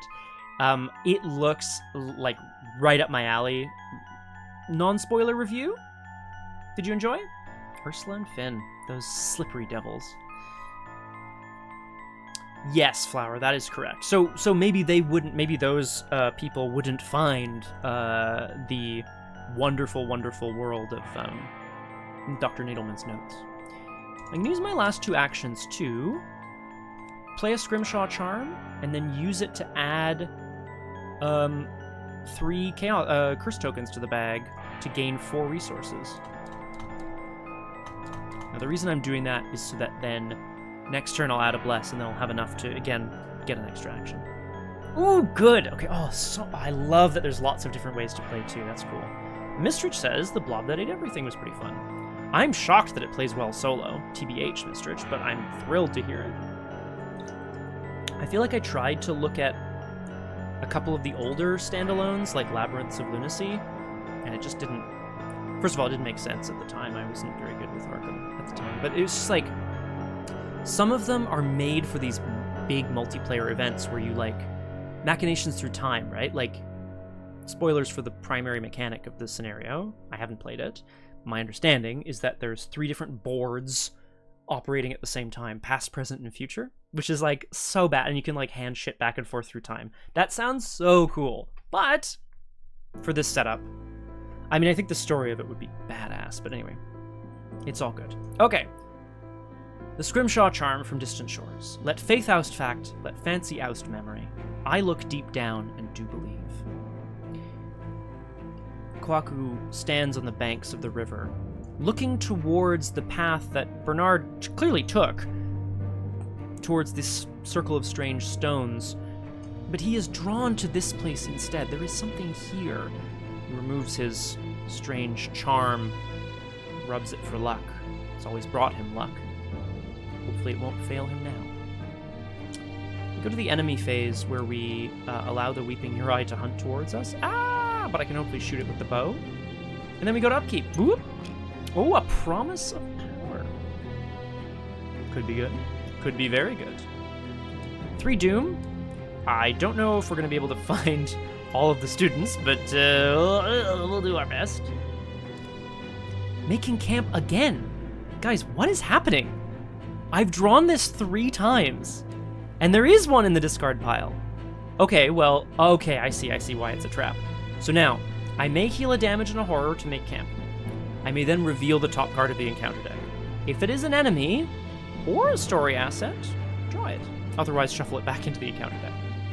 Do I trust, if I heal a damage and a horror, I don't need to heal the damage and horror. So I'm not going to take the trap. I'm not going to make camp. No camp for you. Come back to the investigation phase. I would love to get the notes.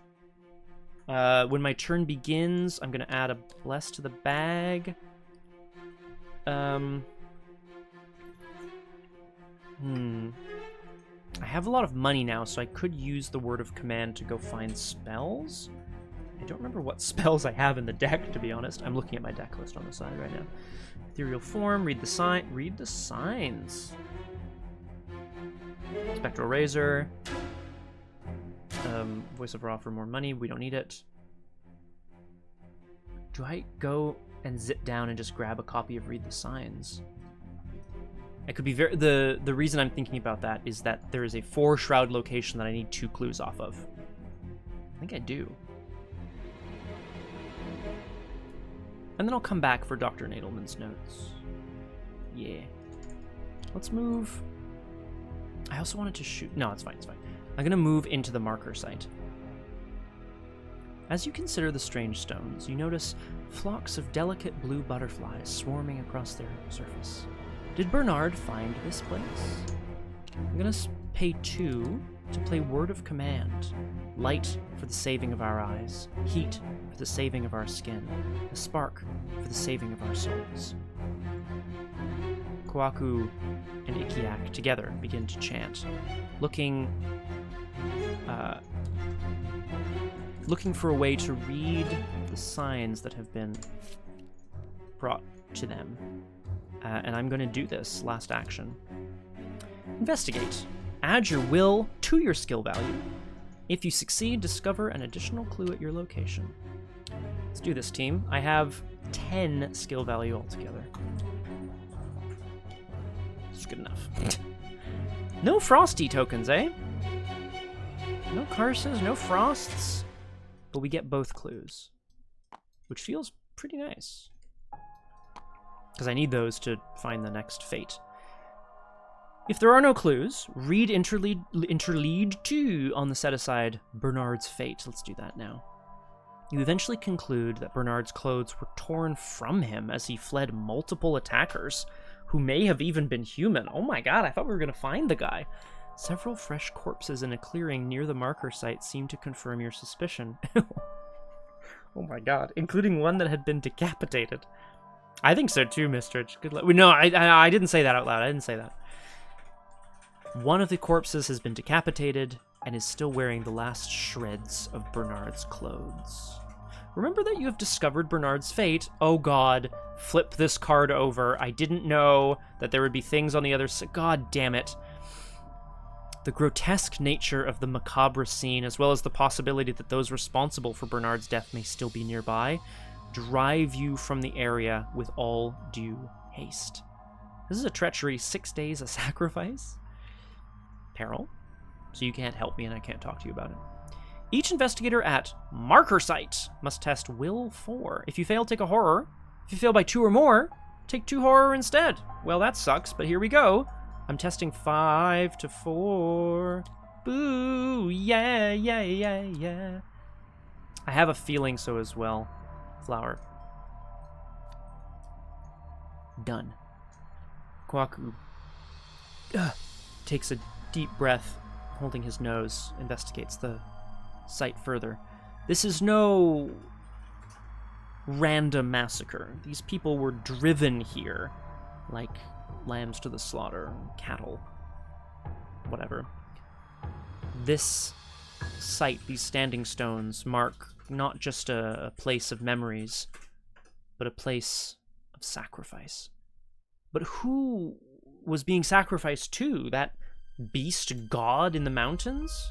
Surely not. Surely they would bring people up to that temple to sacrifice there. What do these stones mark? Kohaku is out of his depth, but thinks about it too as well. Is that true, reading aloud? I didn't know it was Banana Day. Happy Banana Day, everyone. Man, when was the last time I had a banana? Oh, damn it. Well, hey, look, it's possible reading. We go to the enemy phase, in which the Weeping Yurei hunts towards us down the river. It's following the cursed Kohaku. And we go to upkeep an ethereal form.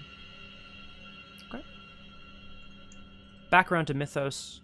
No, I'll spend my 2 clues at the beginning of next turn. We go to 4 out of 6 doom. And we draw an encounter card. Oh my god. Oh, the North American brown bear was first identified as grizzly by Lewis and Clark during their expeditions along the Columbia River. This is a massive creature, and they are massive, by the way.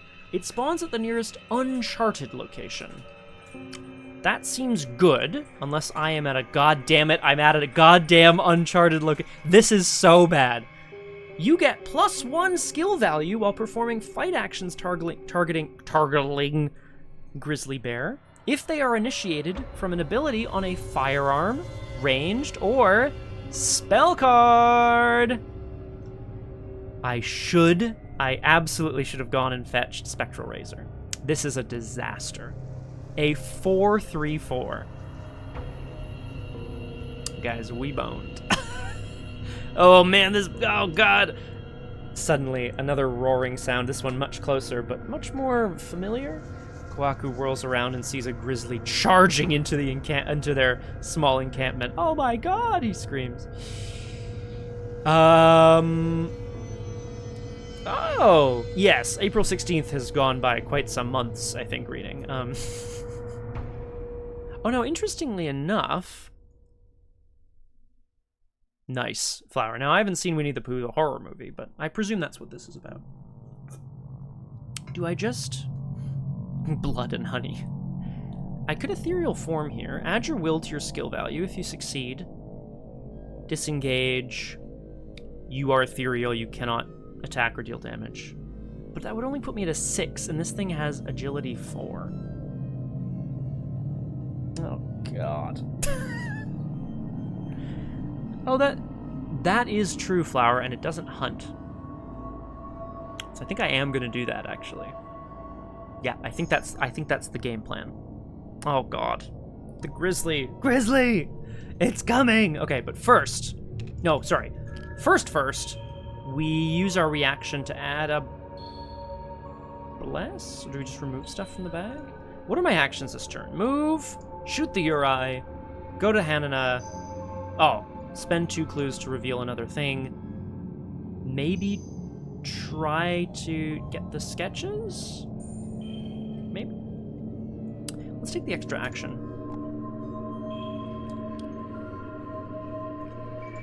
First action. I'm going to try to shoot... Oh, I didn't have to remove a charge last time. Whoops.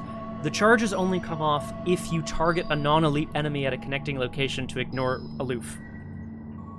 Which I am going to do. As the grizzly bear proceeds to roar and try to charge down some members of the expedition, Kohaku starts to rush back the way they came, driven away from the marker site, when he sees a lone, hunched, horrible, ghostly figure on the banks of the North Hanana. He was keeping his enchanted bow just for this. In fact, it bears a special magic that he asked elders of another tribe to imbue it with. The Yurei that has been haunting his father and him and his family for generations floats idly by the river. I'm going to target this Weeping Yurei with the bow. I'm fighting using willpower, and I get +1, so I'm at 6-2. No, Flower, because I am fighting. That's actually that's a good shout, actually. Attacks of opportunity are provoked by actions that are not fight, evade, resign, or parley. And this is a fight action. It's not targeting the bear, which is fine. And I'm going to spend a charge to try to target the Uri, to shoot true. Now, does it make a ton of sense? No, but it's how the card works. But also, let's fight. I'm at 6-2. The arrow imbued with a strange magic flies true, piercing the Uri, which screams out. Gabriel and other members of the expedition grab Kohaku and hurry him along. We gotta get out of here. What are you doing? And Kohaku doesn't say anything about this ghost. It's something he's been researching, but he believes that this Uri is personal. Folklore be damned, this thing is after him and him alone. Then we're gonna move. It is a massive creature, so it's not technically in my threat area. It will provoke an attack of opportunity, which I will put 1 damage on Ikiak and 1 on me, and then we are gonna get the hell out of here. So that is shoot, move, and I have 2 actions left.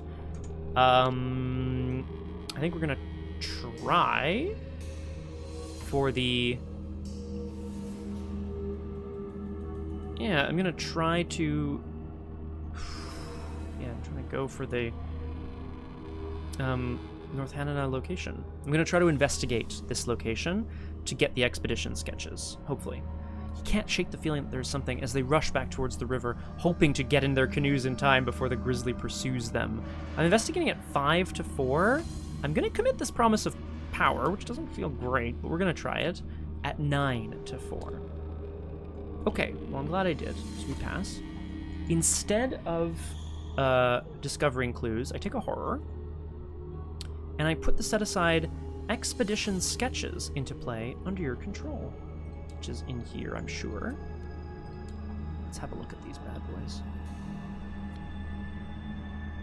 You find a lost journal that appears to have been kept by Dr. Nadelman towards the end of the expedition. The pages are filled with undecipherable symbols and sketches of abominable creatures.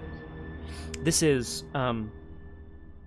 Kohaku had felt this. He couldn't find it when he initially arrived on the shores here because there was too much energy from the sacrifice site. But now that he's run back towards the river, he essentially almost trips over it and pulls it out of the mud as they leap into the canoes and try to drive away.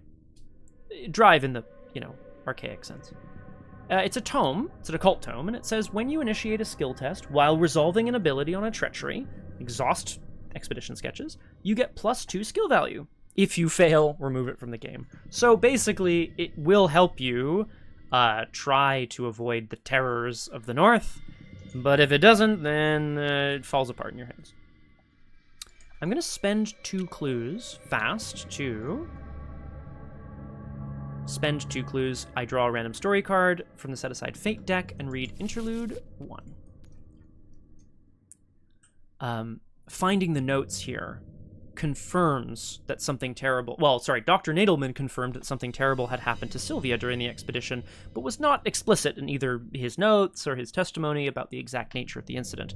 What is clear is that it occurred on the edge of a dense forest bordering the Mackenzie River in North Hanana, and you believe you've seen a forest during your expedition that matches the description in Nadelman's account. While pouring onto the canoes, escaping the grizzly bear, clutching Nadelman's lost notebook in his arms, Kohaku feels a presence drawing his eyes upwards. He leaps to the bow of the canoe and points. There, it's the forest! It's the forest where Sylvia was lost. Flip the Impervious Grove location to its revealed side.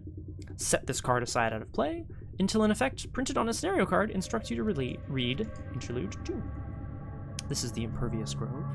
Along one stretch of the Mackenzie River, you spy a wild thicket of ancient forest growth containing massive trees whose gnarled roots violently protrude from the earth at unnatural angles. So again, it's 4 shroud and 2 clues in Victory 1. Progress through the knotted tangle of these woods is slow, but you do eventually encounter human tracks.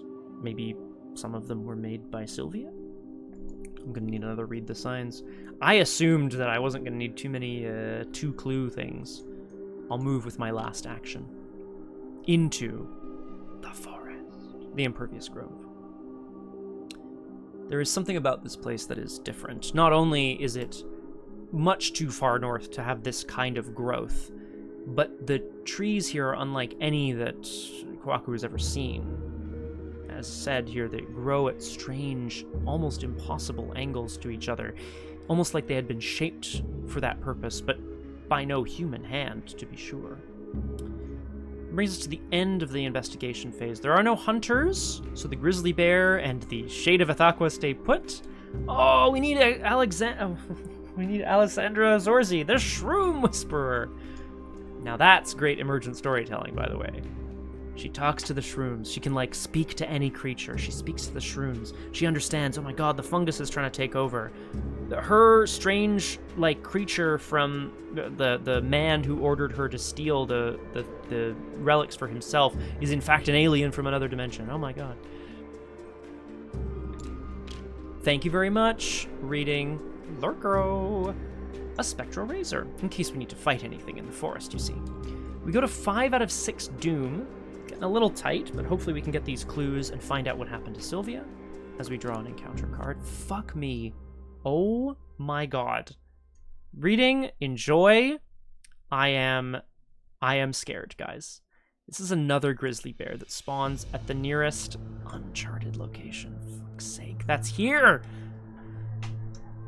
Now, it is not technically the same grizzly bear. However, I am going to insinuate, in fact, that it is the same grizzly bear. Yeah. Exactly, Miss Stretch. I think camping should be fine. What's the worst that happened? I find some sort of cowboy out on the... Oh my god, it's a fucking grizzly bear. Get the hell out of here. It rolls back around to our turn. I'm going to add a bless to the bag with my reaction. Arkham Librarian, I should check with Gabriel. Yeah, god damn it. Carrillo, stop stealing fish! Now that said, thankfully I have a solution to this problem, so to speak. I am going to Kohaku's going to attempt to drive off the creature. Spectral Razor is a fight action. He's using mystic energies as provided by and powered up by Ikiak, his other guide, the other person who's come along on this venture with him, believing that, yes, perhaps the students can be found, but perhaps more importantly, Kohaku can tell the story of this place. Her words. We're going to fight the grizzly, as you should never do, by the by, but in this mystical world, we're going to fight it and try to drive it off with the power of magic. It's non-elite, so this would deal 3 damage. I'm adding my will to my combat, so I'm fighting at 8 to 4. Let us party! It's a party. I did not reveal a symbol because I didn't want to reveal a goddamn curse. So it doesn't return to my hand, but I do drive off the grizzly bear. Breathing a huge sigh of relief as the bear thunders off down along the valley. Oh, thank you, Flower. You're right. Of course, because I was using a spell card. Haha! Take that! Yeah, but if it was... Well, succeed by 2. Deep breaths. And they begin their trek inland to try to find... Inland. Further away from the river. Into the forest to try to see what they can find. I'm going to investigate here. I'm only at 5 to 4. I don't really have much more I can do, and I don't really want to draw more cards, because I know I still have 3 weaknesses in there. So I'm just going to take this on the chin. 5 to 4. Skulls are -1, so I do succeed, and I get the clue. Tracks. Clearly made by a certain small shoe size. Not a child size, but perhaps Sylvia's lead deeper into the woods. Much more prominent now in the soft earth. We're going to go again. 5 to 4. Nothing doing. It's too bad. So I failed the second investigation. So we have 1 clue. I need the next. We go to the enemy phase. There are no enemies that hunt. Please don't draw me another grizzly bear. I can't take it. We go to upkeep. It's a read the signs. So yes, Always draw before you do random shit. It is what it is, guys. I'm going to save this because I presume there's another location that will have 2 clues on it. Although I might not have a lot of choice pretty soon. We'll see. We go to 6 out of 6 Doom, and we advance the agenda. Deep within a forest that does not seem to make any sort of sense. There's almost a heat here. The forest is so dense and overgrown. It's almost as if it's been transplanted from the Amazon or something. Oh my god. What the F is this? A bestial entity, the spawn of the Wendigo. No longer fully human, something has corrupted one of the indigenous peoples from here, twisting their body into something monstrous. Revelation. Shuffle the encounter discard pile into the encounter deck. Oh, and then spawn bestial entity at the location with the most investigators. Cool. It preys on the person with the most remaining health. Oh god. Oh god, help.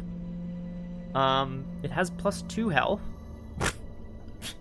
I was unprepared for this. When we talk about deck building, we talk about solo. I don't know if I ever used these kind of words specifically, and I feel like I'm probably stealing them from maybe the Drawn to the Flame podcast. Shout out to Peter and Frank, you guys are the best. But there's like certain litmus tests I feel like in solo that are important, right? Certain, how is my deck going to handle blank? So, for example, most scenarios I'd say would offer 3 distinct challenges, and often unique ones as well. The first, how am I going to get clues off of a 5 or 6 shroud location, if I need to? Do I have ways of bypassing a shroud entirely? Do I have ways of getting my intellect really high? Do I have other ways of cheating clues off locations by moving them or whatever? What's my strategy if I encounter a high shroud location? Kohaku has Read the Signs and a pretty decent 5 intellect right now. That's my strategy. What am I going to do if the scenario typically challenges you with treacheries that test willpower and agility and then deal a whole host of effects, usually damage and horror. Maybe you lose some resources, maybe discard some cards, maybe discard cards from play, blah blah blah. Test your actions. It tests your various resources. Capital R, not little r. Or no, little r resources, not capital R. What are you going to do about that? Well, as this was mentioned on the stream, again, 4 willpower, currently boosted to 5. That's a pretty good immunity against willpower tests. Non-human resources. Exactly, reading. And any agility test, I'm just going to tank it, unless I have to pass it, in which case I'm going to use Promise of Power and go to 5. That's my strategy. And the last question you have to ask yourself, especially if you're building solo, but also generally, if you're playing in a team, your strategy for dealing with a high shroud location might just be leave it to the person who can do that. In solo, you need to have a plan. And the question now is, what's my plan if I draw a 3 health enemy? Because that is sort of the upper limit of non-boss enemies in Arkham generally. And the reason I say 3 health is because often weapons do 2 damage at a time, and regular fight actions, do 1 damage. So even if you have a decent combat and they have a low combat or whatever, in solo, you don't ideally want to take your whole turn to deal with an enemy, because then, next turn you might draw another enemy and then you're just stuck. You're not progressing. You're not doing anything. What's your plan if you draw a 3 health enemy? My plan, Kohaku, is use Spectral Razor. And, if necessary, if it's an enemy that I can target at a distance or whatever, maybe use the Enchanted Bow to deal some damage to it. That sort of thing. Oh god. The reason I bring this up is because I don't think I considered the possibility that there would be a 5 health enemy. That would just spawn, on purpose. This is awful. Spawn of Wendigo is a 4/5/3. It preys on me, and it has health, and it has Victory 1, and it has Retaliate, which is, extra bad. So I think we're in trouble. I do have an ethereal form, which would allow me to evade and get away, but it also hunts, so I'm going to need to do something about it eventually. There's a plan forming. I'm going to discuss this plan before I draw my encounter card and stuff. My plan could be shoot it with the bow, evade it, run away with ethereal form, and then target it from a distance with the remaining charges on enchanted bow. Remember, you only have to spend a charge on the bow if you're targeting an enemy at a connecting location. Oh, it's a non-elite enemy. Oh, this is non-elite. Okay, cool. So that's a possibility. Anyway, that was terrible. Let's read, oh,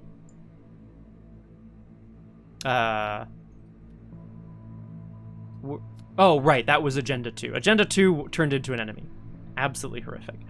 Agenda 3A, the Wendigo's Curse. There is no longer any doubt in your mind. The Hanana Valley is the hunting grounds of the Wendigo, an ancestral spirit feared by the people of this region who seeks to feast upon the flesh of human prey. You've encountered at least one creature who appeared to have undergone some sort of transformation after encountering it, and you suspect it won't be long before the Wendigo finds you next. Oh, forced. The first time an investigator assigns damage to an ally during the round, place a doom on the agenda. So, if you try to throw your allies under the bus, it simply accelerates the Wendigo's hunger.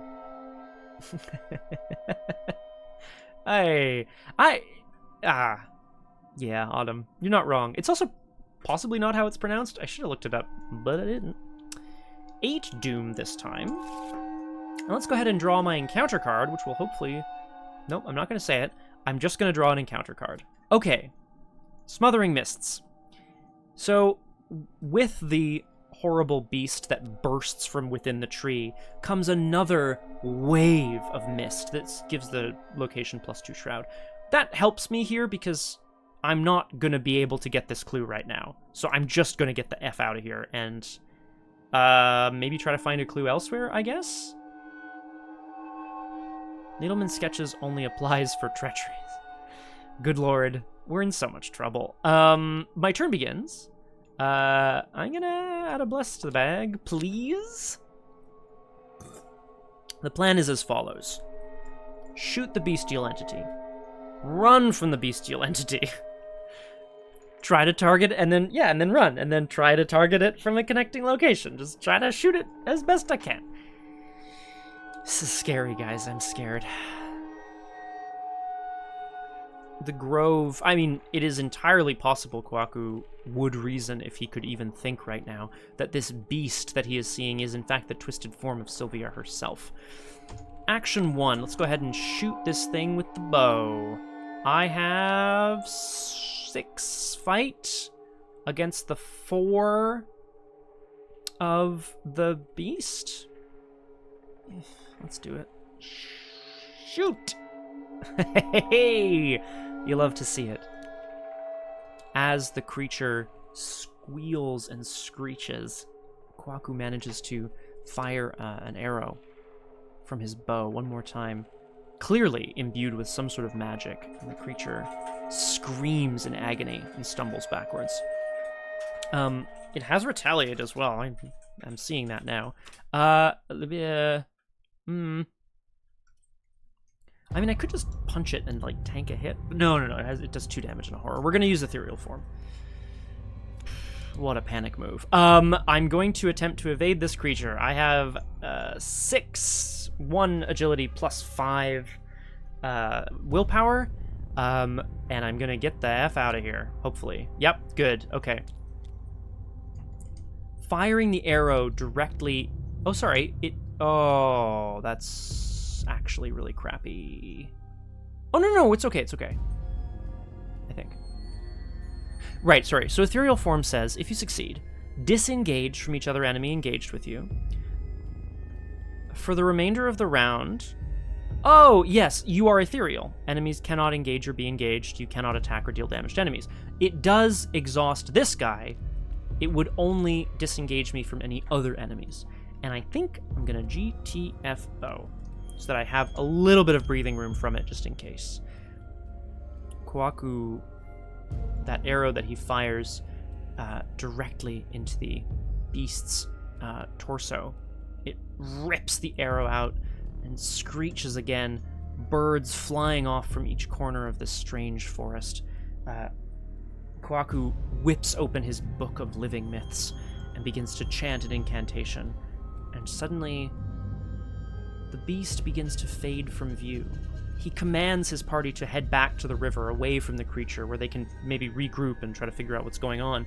He claims, "It is not the beast that is fading, it is us. I've separated us from reality, but it only lasts a short time." We move back to the river. Brings us to the end of the investigation phase. In the enemy phase, nothing happens. We upkeep into Gabriel Carrillo. Well, well, well, Mr. Carrillo. It is far too late for you, sir. What the hell, man? Where you been? He's been doing some... He was doing some important research, getting us to the Ithaqua statue and so on and so forth. Helping you is easier than teaching my students geometry. Oh, maybe he doesn't teach at the Miskatonic. Maybe he just teaches geometry at a high school or something. Anyway. Woof. Okay, that was that. It's the end of the round, which means I have to test Smothering Mists. I'm going to reveal a Chaos token from the bag! It is a non-Elder Sign symbol, so I am moving the mists out away from the grove towards the North Hanana. Oh, God. We go to 1 out of 8 Doom. I haven't assigned any damage to any allies. Kohaku stares back into the depths of the forest, realizing this creature is still there, and it is ready. It is ready. And it is hunting. You draw an encounter card. It's another copy of Smothering Mists. Obviously, the mists are spreading. I'm going to chuck it over onto the marker site. I'm attaching it to the nearest location without a copy attached. That's fine. There's mist everywhere, but we know where we have to go. Do I have to go there? No, but I should, because that's going to be Sylvia's location, right? Sylvia's resting place, I was going to say. Okay. At the beginning of my turn, I have a reaction. I'm going to use it to...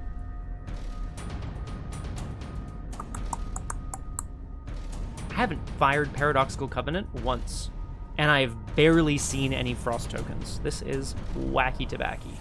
I'm going to add a Bless, and then I think I'm going to add some money? Oh, God, it's crazy. What I want to do, really, is get a... I want to deal with this bestial entity. Okay, the plan is forming. The plan is forming. We use the reaction to remove tokens to get an extra action.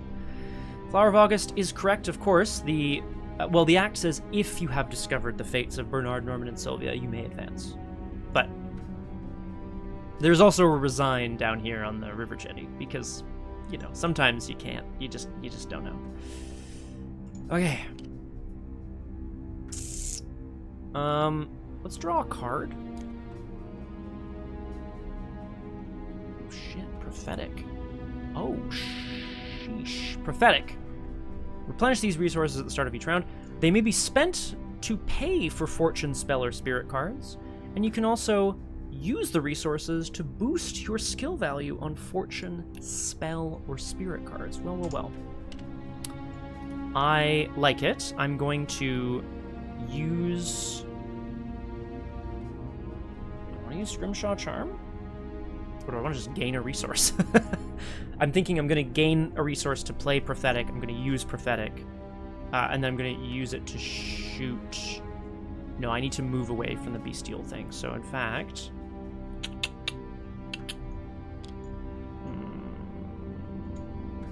The reason I'm hesitating here is because what I would like my next actions to be are take a resource, play Prophetic, use it to boost my stat value to shoot the bestial entity. It will then have taken 4 damage, and it will hunt in and attack me for 2 damage in a horror, which is pretty intense. Maybe I just tank that? I think I do. Yeah, I think I do. We're going to add... we're going to add 2 curses to take 3 resources, which I'm then going to use to pay for Prophetic. Last action, the Enchanted Bow.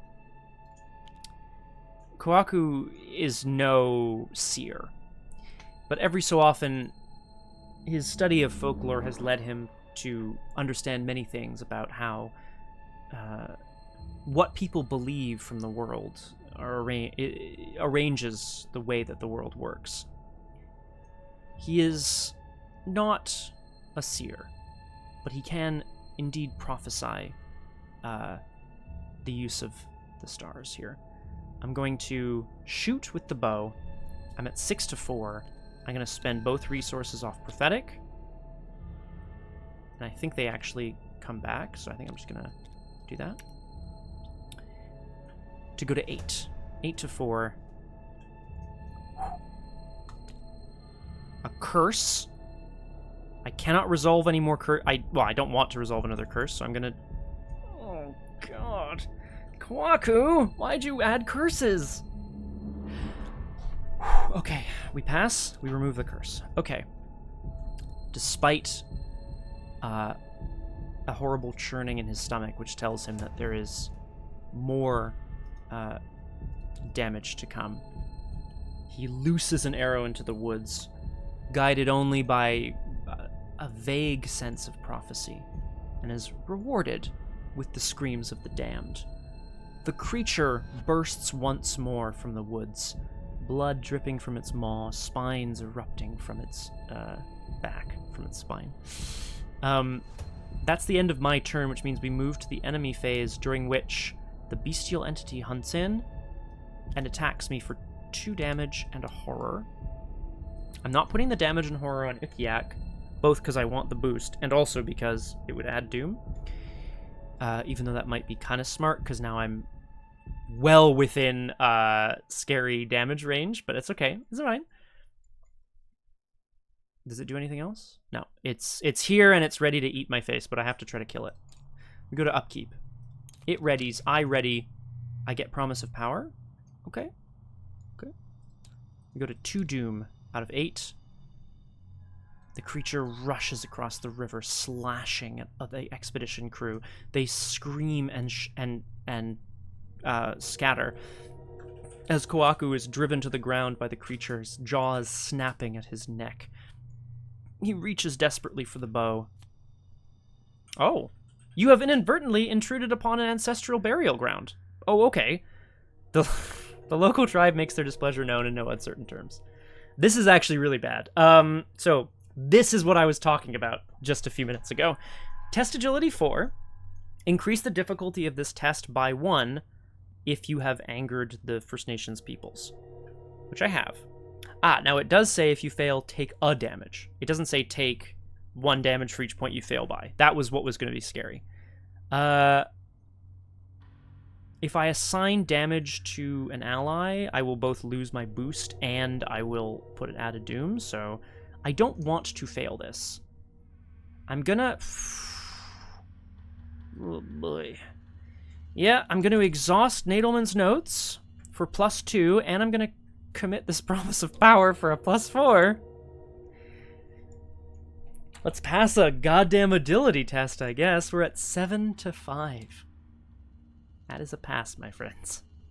I cannot believe it. It doesn't make any sense. Well done. This is obviously not happening exactly while the Wendigo's spawn is up upon Kohaku, but he does manage to diffuse the tension of people that will be holding him at bay. We come back to my turn. I'm going to use my reaction to add a bless, rather. And then, wish me luck, I guess. We're going to exhaust the enchanted bow to fight the bestial entity. And we're going to spend the resources off prophetic to go to 8 to 4 again. An elder sign. +2. Add a bless and a curse to the bag. His arrow flies true, and the creature slumps forward into the river.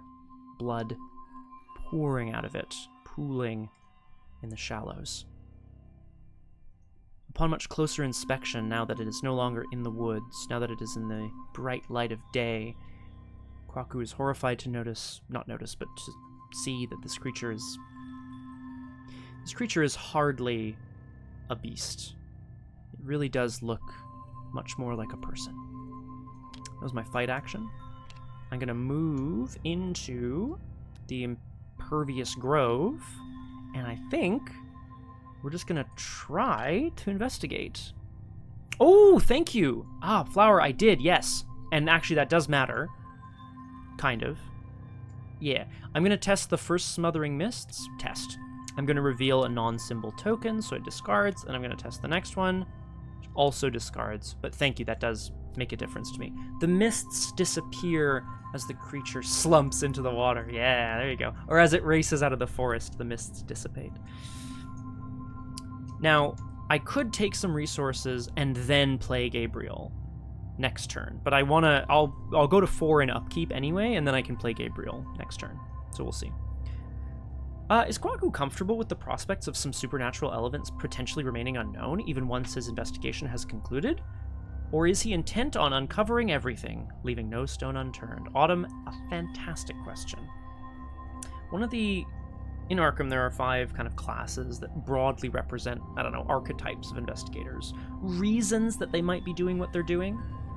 Seekers, the orange class, are often like academics, researchers, but also like the PI, the scientist, things like that. And I would, their raison d'etre is to like learn. They want to know, they want to classify, and they want to know the unknowable, and they will be destroyed by what they discover. Kohaku is a mystic, and I think he, despite wanting to learn, I truly believe that, as you say, Autumn, I think he is comfortable knowing that there are some things in this universe that cannot be explained. He is documenting. His Book of Living Myths will be the be-all and end-all of folklore across the world. He's a very ambitious guy. And maybe, maybe along the way he'll discover things that he can't classify. But he will write those down all the same, and he'll do his best. On this trip alone, he's discovered a temple created by giants, some sort of god, Ithaqua, and then some sort of sacrificial mound and creatures, the Wendigo. He's learned so much, and yet will be able to classify all of it. Who knows? I'm going to test 5 to 4, trying to get this last clue. That's what I'm talking about, baby! Let's go. We grab the last clue. Oh, God. Ugh, okay. Is this important? Just checking. No, not yet. The location says, if there are no clues, read Interlude 2. Well, now that we've... Oh, God. I forgot that it's going to spawn something. Don't be an enemy. In the dark heart of the forest, you discover a small encampment.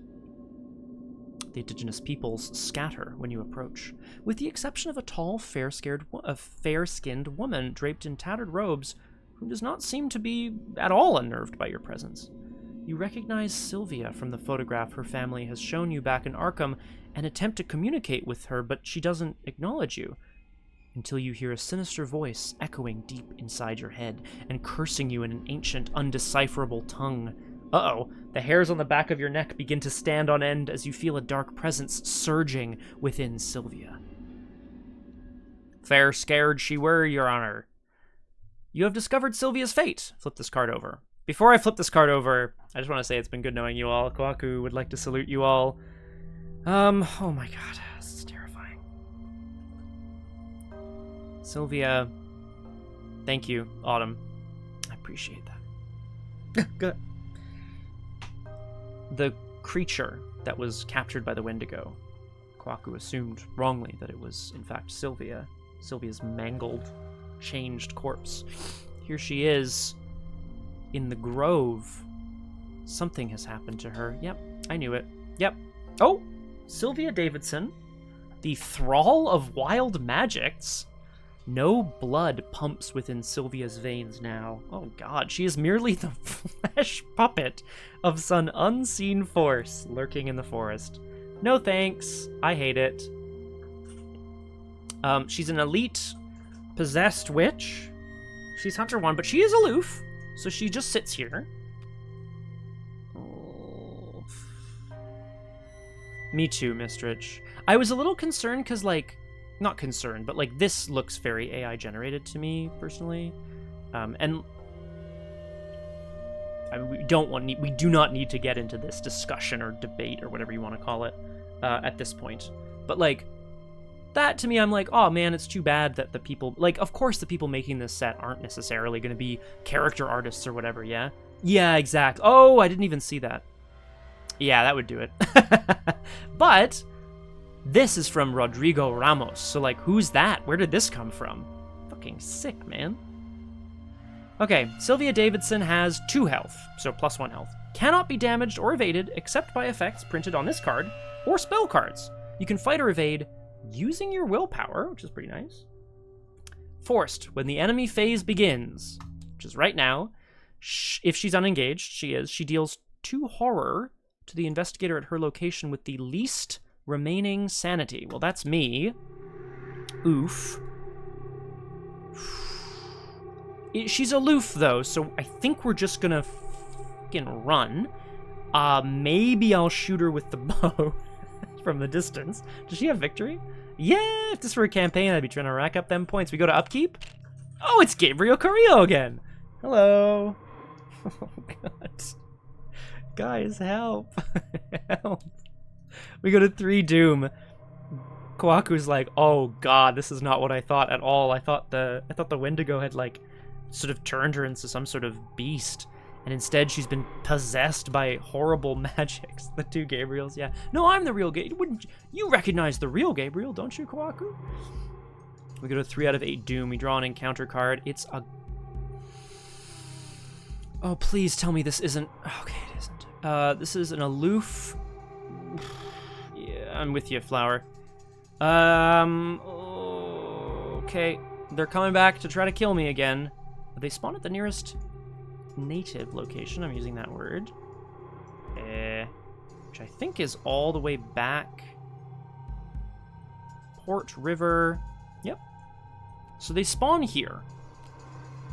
They do hunt 2 times per turn, which is okay. I mean, I'm not thrilled, I'll be honest with you. But God. I mean, maybe we'll just survive. Investigation phase. I need to know what the last fate is. I need to know what Norman's fate is. We found Bernard's fate. Sacrificed, left to rot, decapitated by the marker site. We found Sylvia's fate.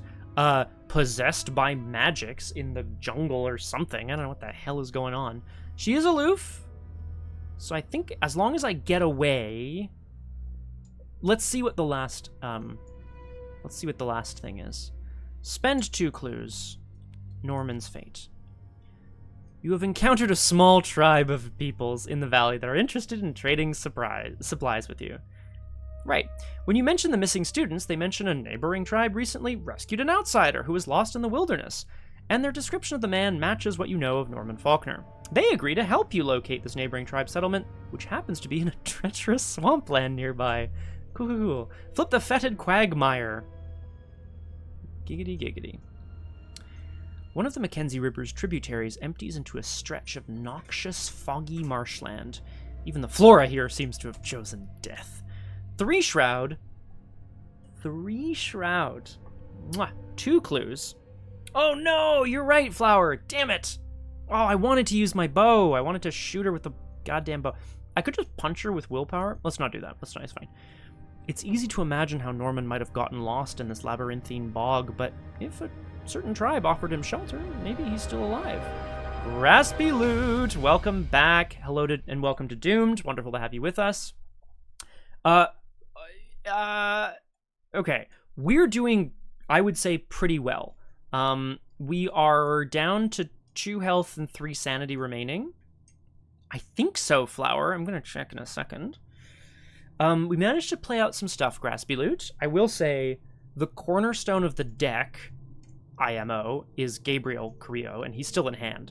Because I only drew my 2 copies of him now, so it was a bit of a rough start. But we've managed to fight off a bunch of enemies. We managed to evade a bunch of stuff somehow. It's been okay. We have yet to Paradoxical Covenant, so that's been crappy, but it's okay. I think we can do this, guys. I actually think we can even do this maybe all in one shot. Reaction. Here we go. Ready? Kohaku's going to remove 2 blesses and 2 curses to take an extra action this turn. Hearing talk of the... And no freezing to death either. Flower's disappointed. At least while Sylvia might be... Autumn, yeah, good question. It means that it is a keyword in Arkham Horror, the card game, that indeed means they're cool and uncaring. No, I mean, it probably. She doesn't look cool or uncaring to me personally. Aloof means that they do not automatically engage you. In other words, they don't automatically get up in your face so that you have to fight or get away from them. Aloof means they... The classic example of an aloof enemy is Edgar Allan Poe's Raven. It just sits and kind of looks at you and quote the Raven nevermore. I mention that because in the first big expansion, Dunwich Legacy, the Whippoorwills are creatures that just kind of follow you around and hoot at you and reduce all your stats, which sucks. But yes, so Autumn, what it does is it makes them more annoying to deal with, because you have to spend an action to actually go up to them to be like, let's fight. But also, it means they don't come after you, although Sylvia here says, when the enemy phase begins, she deals horror to you. So, like, it's as if... Anyway, yeah. However, Kohaku can just run, and I think he's going to. Guys, watch this. I'm going to move once. I'm going to navigate to a river location X locations away, which is here. It's 2 actions. I have to now test combat 2. This is less good. Actually, this is quite bad. I could die here. Treachery. If I test agility instead... No, I can only boost by 1. It's fine. Yeah, we just have to take the test. Yeah, that's what I was worried about. So I fail by 1. Which means I take 1 damage. I put it on me. Oh, we get off the canoes and run into the fetid quagmire. As you do. Thankfully, because Kohaku and Co.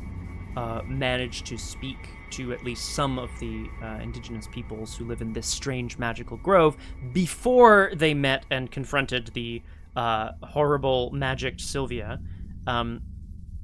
they now have a better sense of where Norman might be, which is a neighboring swamp.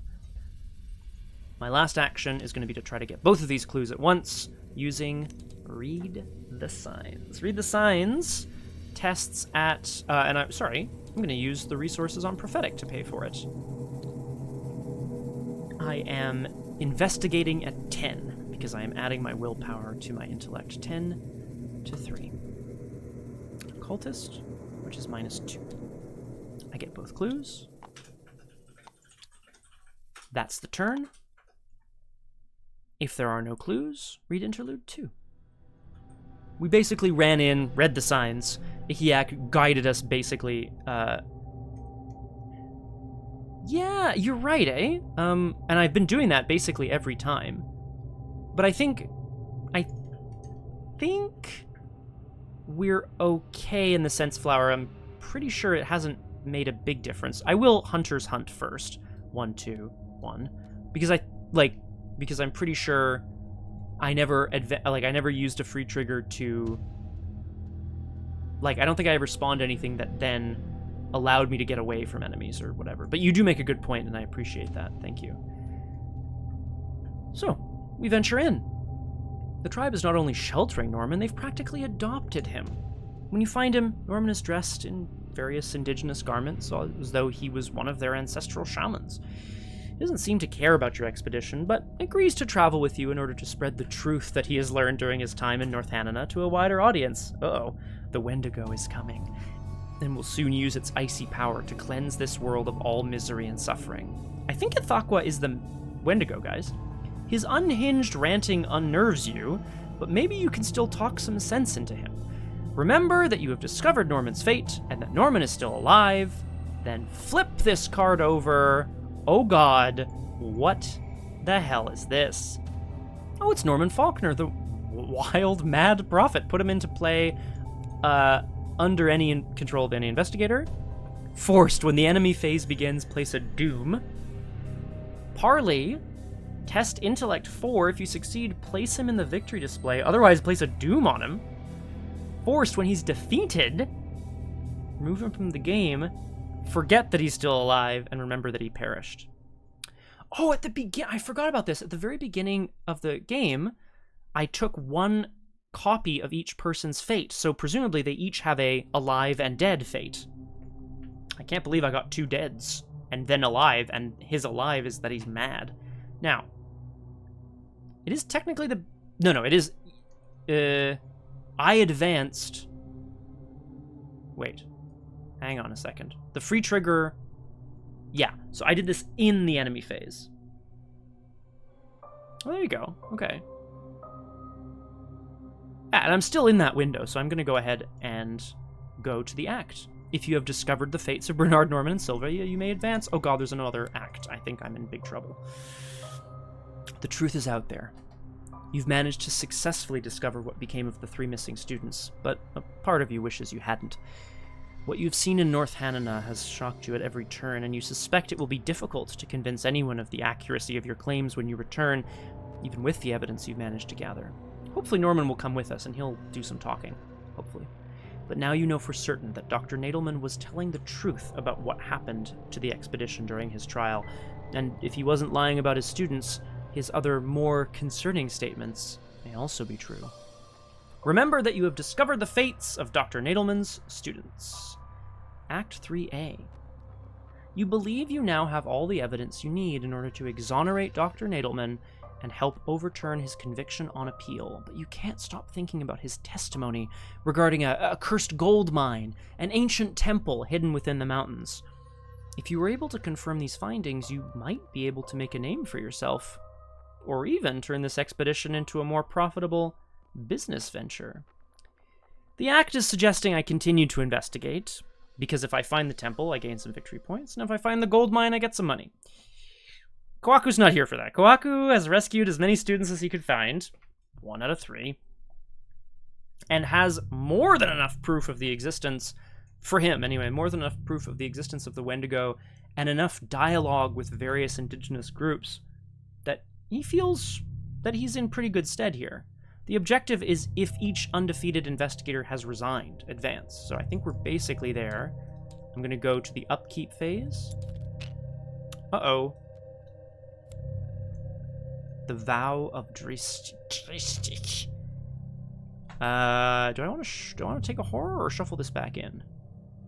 No. I want to take a horror. No, I want to keep it. He remembers a vow he made long ago, speaking to the blessings and the cursings of fate. He realizes his ability to prophesy, his ability to fire his bow, his ability to speak to people. All of these things have come from his interactions with the various folklores of the various peoples around the world. 4 doom out of 8. Let me draw an encounter card. It's making camp. Guys, I think I'm going to do it this time. Yeah, basically, Mistrich. Well, maybe I shouldn't. Oh, Canadian drop bears! Because move, resign is doable. So in fact, but if I don't parley Norman, okay, hang on. Okay, I can't take an extra action. So I would either have to parley Norman and then wait a whole other turn, and then a bunch of people are gonna like jump on me and like shoot my head off or whatever. So we're not going to make camp. Do not make camp. And instead, come back around to the investigation phase. I'm gonna add a bless. I'm sorry, Norman. I'm not going to be able to place you in the victory display this time. Again, I'm playing the standalone as well, so like, I appreciate that I'm taking actions that are like maybe not, you know, the best actions. Ooh, interesting. It is. It is flower. This should be good. Oh god, actually, this should be really bad. we move in the raiding party that is, yeah, that is true, Mistrich. So you do kind of want to get rid of him. I mean, get rid of him. We engage the group of people here. We are going to navigate. Oh, each enemy in your threat area disengages from you. Wait. Yeah. Yeah, it does. Yeah, Flower. That would be... I would just move normally, but I'm not going to. It says each enemy disengages. Oh, no, but they... It provokes an attack of opportunity first. So I'm going to put the damage on Norman. Sorry, buddy. As they try to reclaim his own, which places a doom on the agenda because I assigned damage to an ally. Is it an ally? Yep. Sorry, buddy. I think this is more of a Carolyn Fern thing. Yeah, I don't really know what to do with you. And then we're going to navigate to the river jetty. This is where it gets real nice and tricky. Test combat or agility X. If you fail, take a damage for each point you fail. But okay, no, I still have soaks. This is okay. So move. We're going to test 3 to 1. A frost token. Flower. Oh, I meant to add more frost tokens. Oh, geez. Sorry, Flower. I did forget. And I did fail. So, congratulations. I am going to kill off Ikiak rather than Norman. I think that's the right play. Because I don't want him to die necessarily. Oof. Marutskis. And then last, resign. You managed to safely return to Fort McDonald with your collection of evidence regarding the events that occurred during Dr. Nadelman's expedition.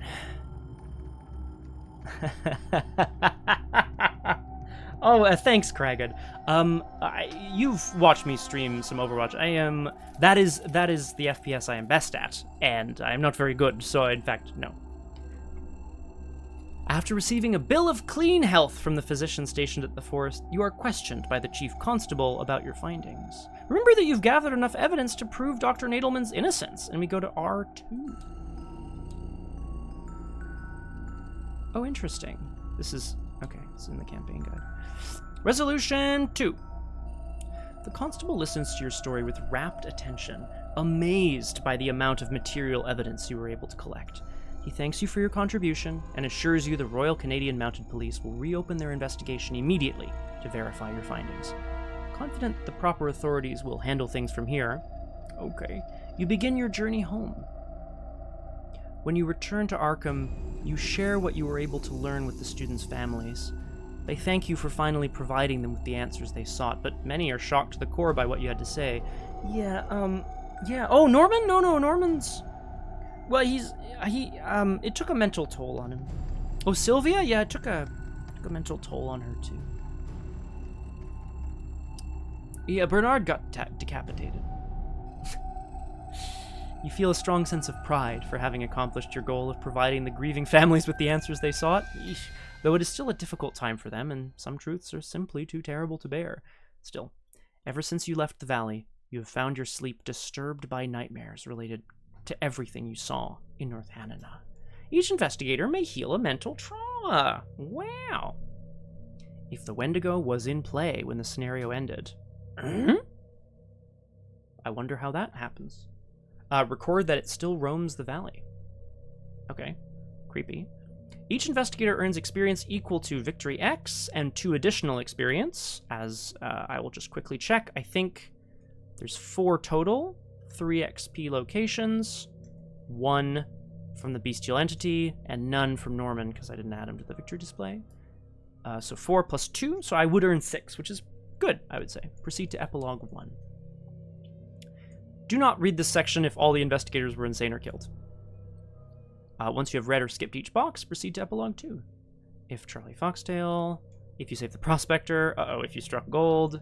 Oh, 1 from the temple, of course, it didn't count. Nice, Flower. Perf. Now that's what I call value. None of these are working here. If you received a Thakwa's Blessing, when you found answers hidden in the ancient inscriptions within the mountain temple, a being called Ithaqua found a vessel in you. Now you are constantly plagued by visions of a great white silence coming to extinguish all life on Earth. Yikes. At first these visions unsettled you, but you know it in your bones to be true. It is only a matter of time. We may add the set-aside Visions of Borea story asset to your deck. Let's just see what it is, because I want to know what it would be if I put it in Kohaku's deck. A permanent? Oh, crap. While this is ready, you get +2 intellect during your turn. Holy shit. The being you encountered spoke to you of a great white silence coming to cover the earth. It has already happened, and it will happen again. Force. When your turn begins, test will 3. If you fail, take a horror, exhaust visions. Okay. Again, if this were a campaign, this would be pretty great. Kohaku wants to build his intellect, and now I can just build more into his willpower if I wanted to for things like spells and damage and stuff. I would probably build in some like horror healing, like fearless, maybe fearless level 2. This is great. Yeah. Now, if you were, I don't know, say, it's a good example. Anyone with 1 or 2 intellect but a high willpower, this doesn't really help them, right? Yeah. Well, that's yeah. So Mistress is a good point. Someone like Agnes has Jesus, sorry. Scary. Didn't mean to do that, guys. My apologies. Someone like Agnes has 5 will, so she's less likely to have the downside. +2 intellect puts her at 4, which means she can get some clues at a pinch. Even in solo, that's not bad. I think you'd probably want to use her willpower instead, but it's pretty good. But yeah, someone like high intellect, low willpower. Bob? Oh my god, you're right, Mistrich. Yeah, you try to tank it to get a free passive trigger, actually. Wait, very nice. Good shout. I didn't think about that. Oh man. Yeah, Finn, there we go, Flower. And Arkham Librarian, thank you. High intellect, low willpower. They don't necessarily go hand in hand. I was thinking Bob, but I think he's a 2/4, so it's probably fine. Anyway, yes, Finn hates this. Like, you basically are taking horror nonstop because you can't... The thing is, if you play a low willpower investigator, you have to either have a plan for dealing with those treacheries. It's like I said earlier. You have to have a plan for dealing with the treacheries, or you just need to know that you're going to deal with it forever. And, like, I'm going to come back to the story in a second here, but let's just see if anything else happens. If Norman is alive. Nope. Norman was the one who died here, right? No, that was Bernard. No, Norman is alive. Yeah. Norman is still alive. Against all odds, Norman Faulkner managed to survive 2 separate expeditions. The physician at Fort McDonald couldn't find anything physically wrong with him, but it was clear to everyone that he was not in his right mind, and he could not give the constable any satisfactory answers regarding what happened to him during his time in the valley. When you were ready to begin your journey home, you discovered Norman had fled the fort, but had left a written letter behind, addressed to you and indicating he intended to return to Arkham soon, but that his work in the valley had only just begun. I'm getting, like, supervillain vibes from Norman here. If the investigators defeated the Wendigo. If the investigators gathered enough evidence to prove Dr. Nadelman's innocence. Dr. Nadelman's appeal hearing is held a few weeks after your return, and you make yourself available as a material witness. Thanks in no small part to the collection of convincing evidence you gathered during your time in North Hanana, Dr. Nadelman's conviction is overturned, and he is released from state custody. He's very grateful for your assistance in the matter, and you're glad to learn he'll be reinstated as a member of the faculty and resume teaching classes at the university the following year. However, he never fully recovers from his ordeal, and every winter he experiences panic attacks when the first snowflakes of the season begin to fall. Oh, that's it. Now, story-wise, I just want to point out, again, this was on standalone, so Kohaku had already obviously gone and done a whole bunch of investigating and speaking to and recording of things in the various sort of like indigenous groups in the Americas. That's where he got his enchanted bow from, et cetera, et cetera. It is, sorry, Norman, buddy. However, what happened to him in the mountains. Yes, he managed to clear Dr. Nadelman's name. He managed to discover the fates of all 3 students, even though one of them was sacrificed, one of them is being puppeted by some thing, and one of them is a mad prophet now. But touching that strange beacon in the temple has made him a conduit for Ithaqua itself. The creature who either wants to bring about or perhaps prevent a great white silence coming to cover the earth. We don't know. But Kohaku knows that he now has a mystical purpose in life, and he's earned his place as a mystic. Quick point, just because I think it's important here. I had a cult reliquary, which is why I was able to play both Book of Living Myths and The Enchanted Bow. Yes. Flower, if Kohaku returns, you better frickin' believe I'm gonna be playing with the Visions of Borea. You better believe it! I want that +2 intellect, baby! And I'll just take some other willpower boosts. I don't know what. Maybe just guts. I don't know. This brings us to the end of Doomed for today. I'm just overwriting that. Woo! It's been a long one, folks, but a good one. I'm quite pleased with that. I didn't trigger Paradoxical Covenant once, because I've never had more than 3 Bless or Curse tokens in the bag at all. Yeah, I'm with you, Reading. Yeah, get me some noodles too, eh? Yeah, sorry, Flower. Well, I'm not going to apologize that much. I did forget to put more in the bag, but there were 3, although I added other... It doesn't matter. I think it was still a cool experiment. That's the key. I think it did pretty well. I managed to defeat a good number of enemies, which I was honestly a little surprised by, with just a shitty bow that exhausts and Spectral Razor and some other stuff. We're pretty pleased, guys. Had a great time. It was a really cool scenario. I do think, even on standalone, you're cool to, like, take less XP here. You could probably play this quite early on in the campaign. Kragad, saludos. Thank you so much for joining us. Guys, it's been a wonderful day and a wonderful stream. I'd like to thank you all very much. I will be streaming through the week because I must play more Crush House. If you missed it, I played the first season of the Crush House last Tuesday on this stream, and I really want to play it again.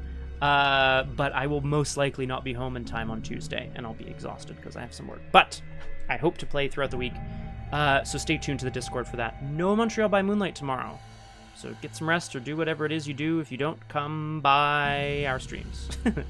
And streams throughout the week and weekend. Tune into the Discord for the place where all of that happens. I can't type. There it is. That's right. Oh, Kragad's one of those weirdos. Oh, good times. Thanks, everybody, for joining us. As of next week, it's Twombed. Crosshair is back. 2 brand new decks. A brand new fan campaign. I think it's going to be different because it certainly won't be in the wilds of the goddamn northern woods of Canada. This has been a great time. Hope to see you next time on Doomed.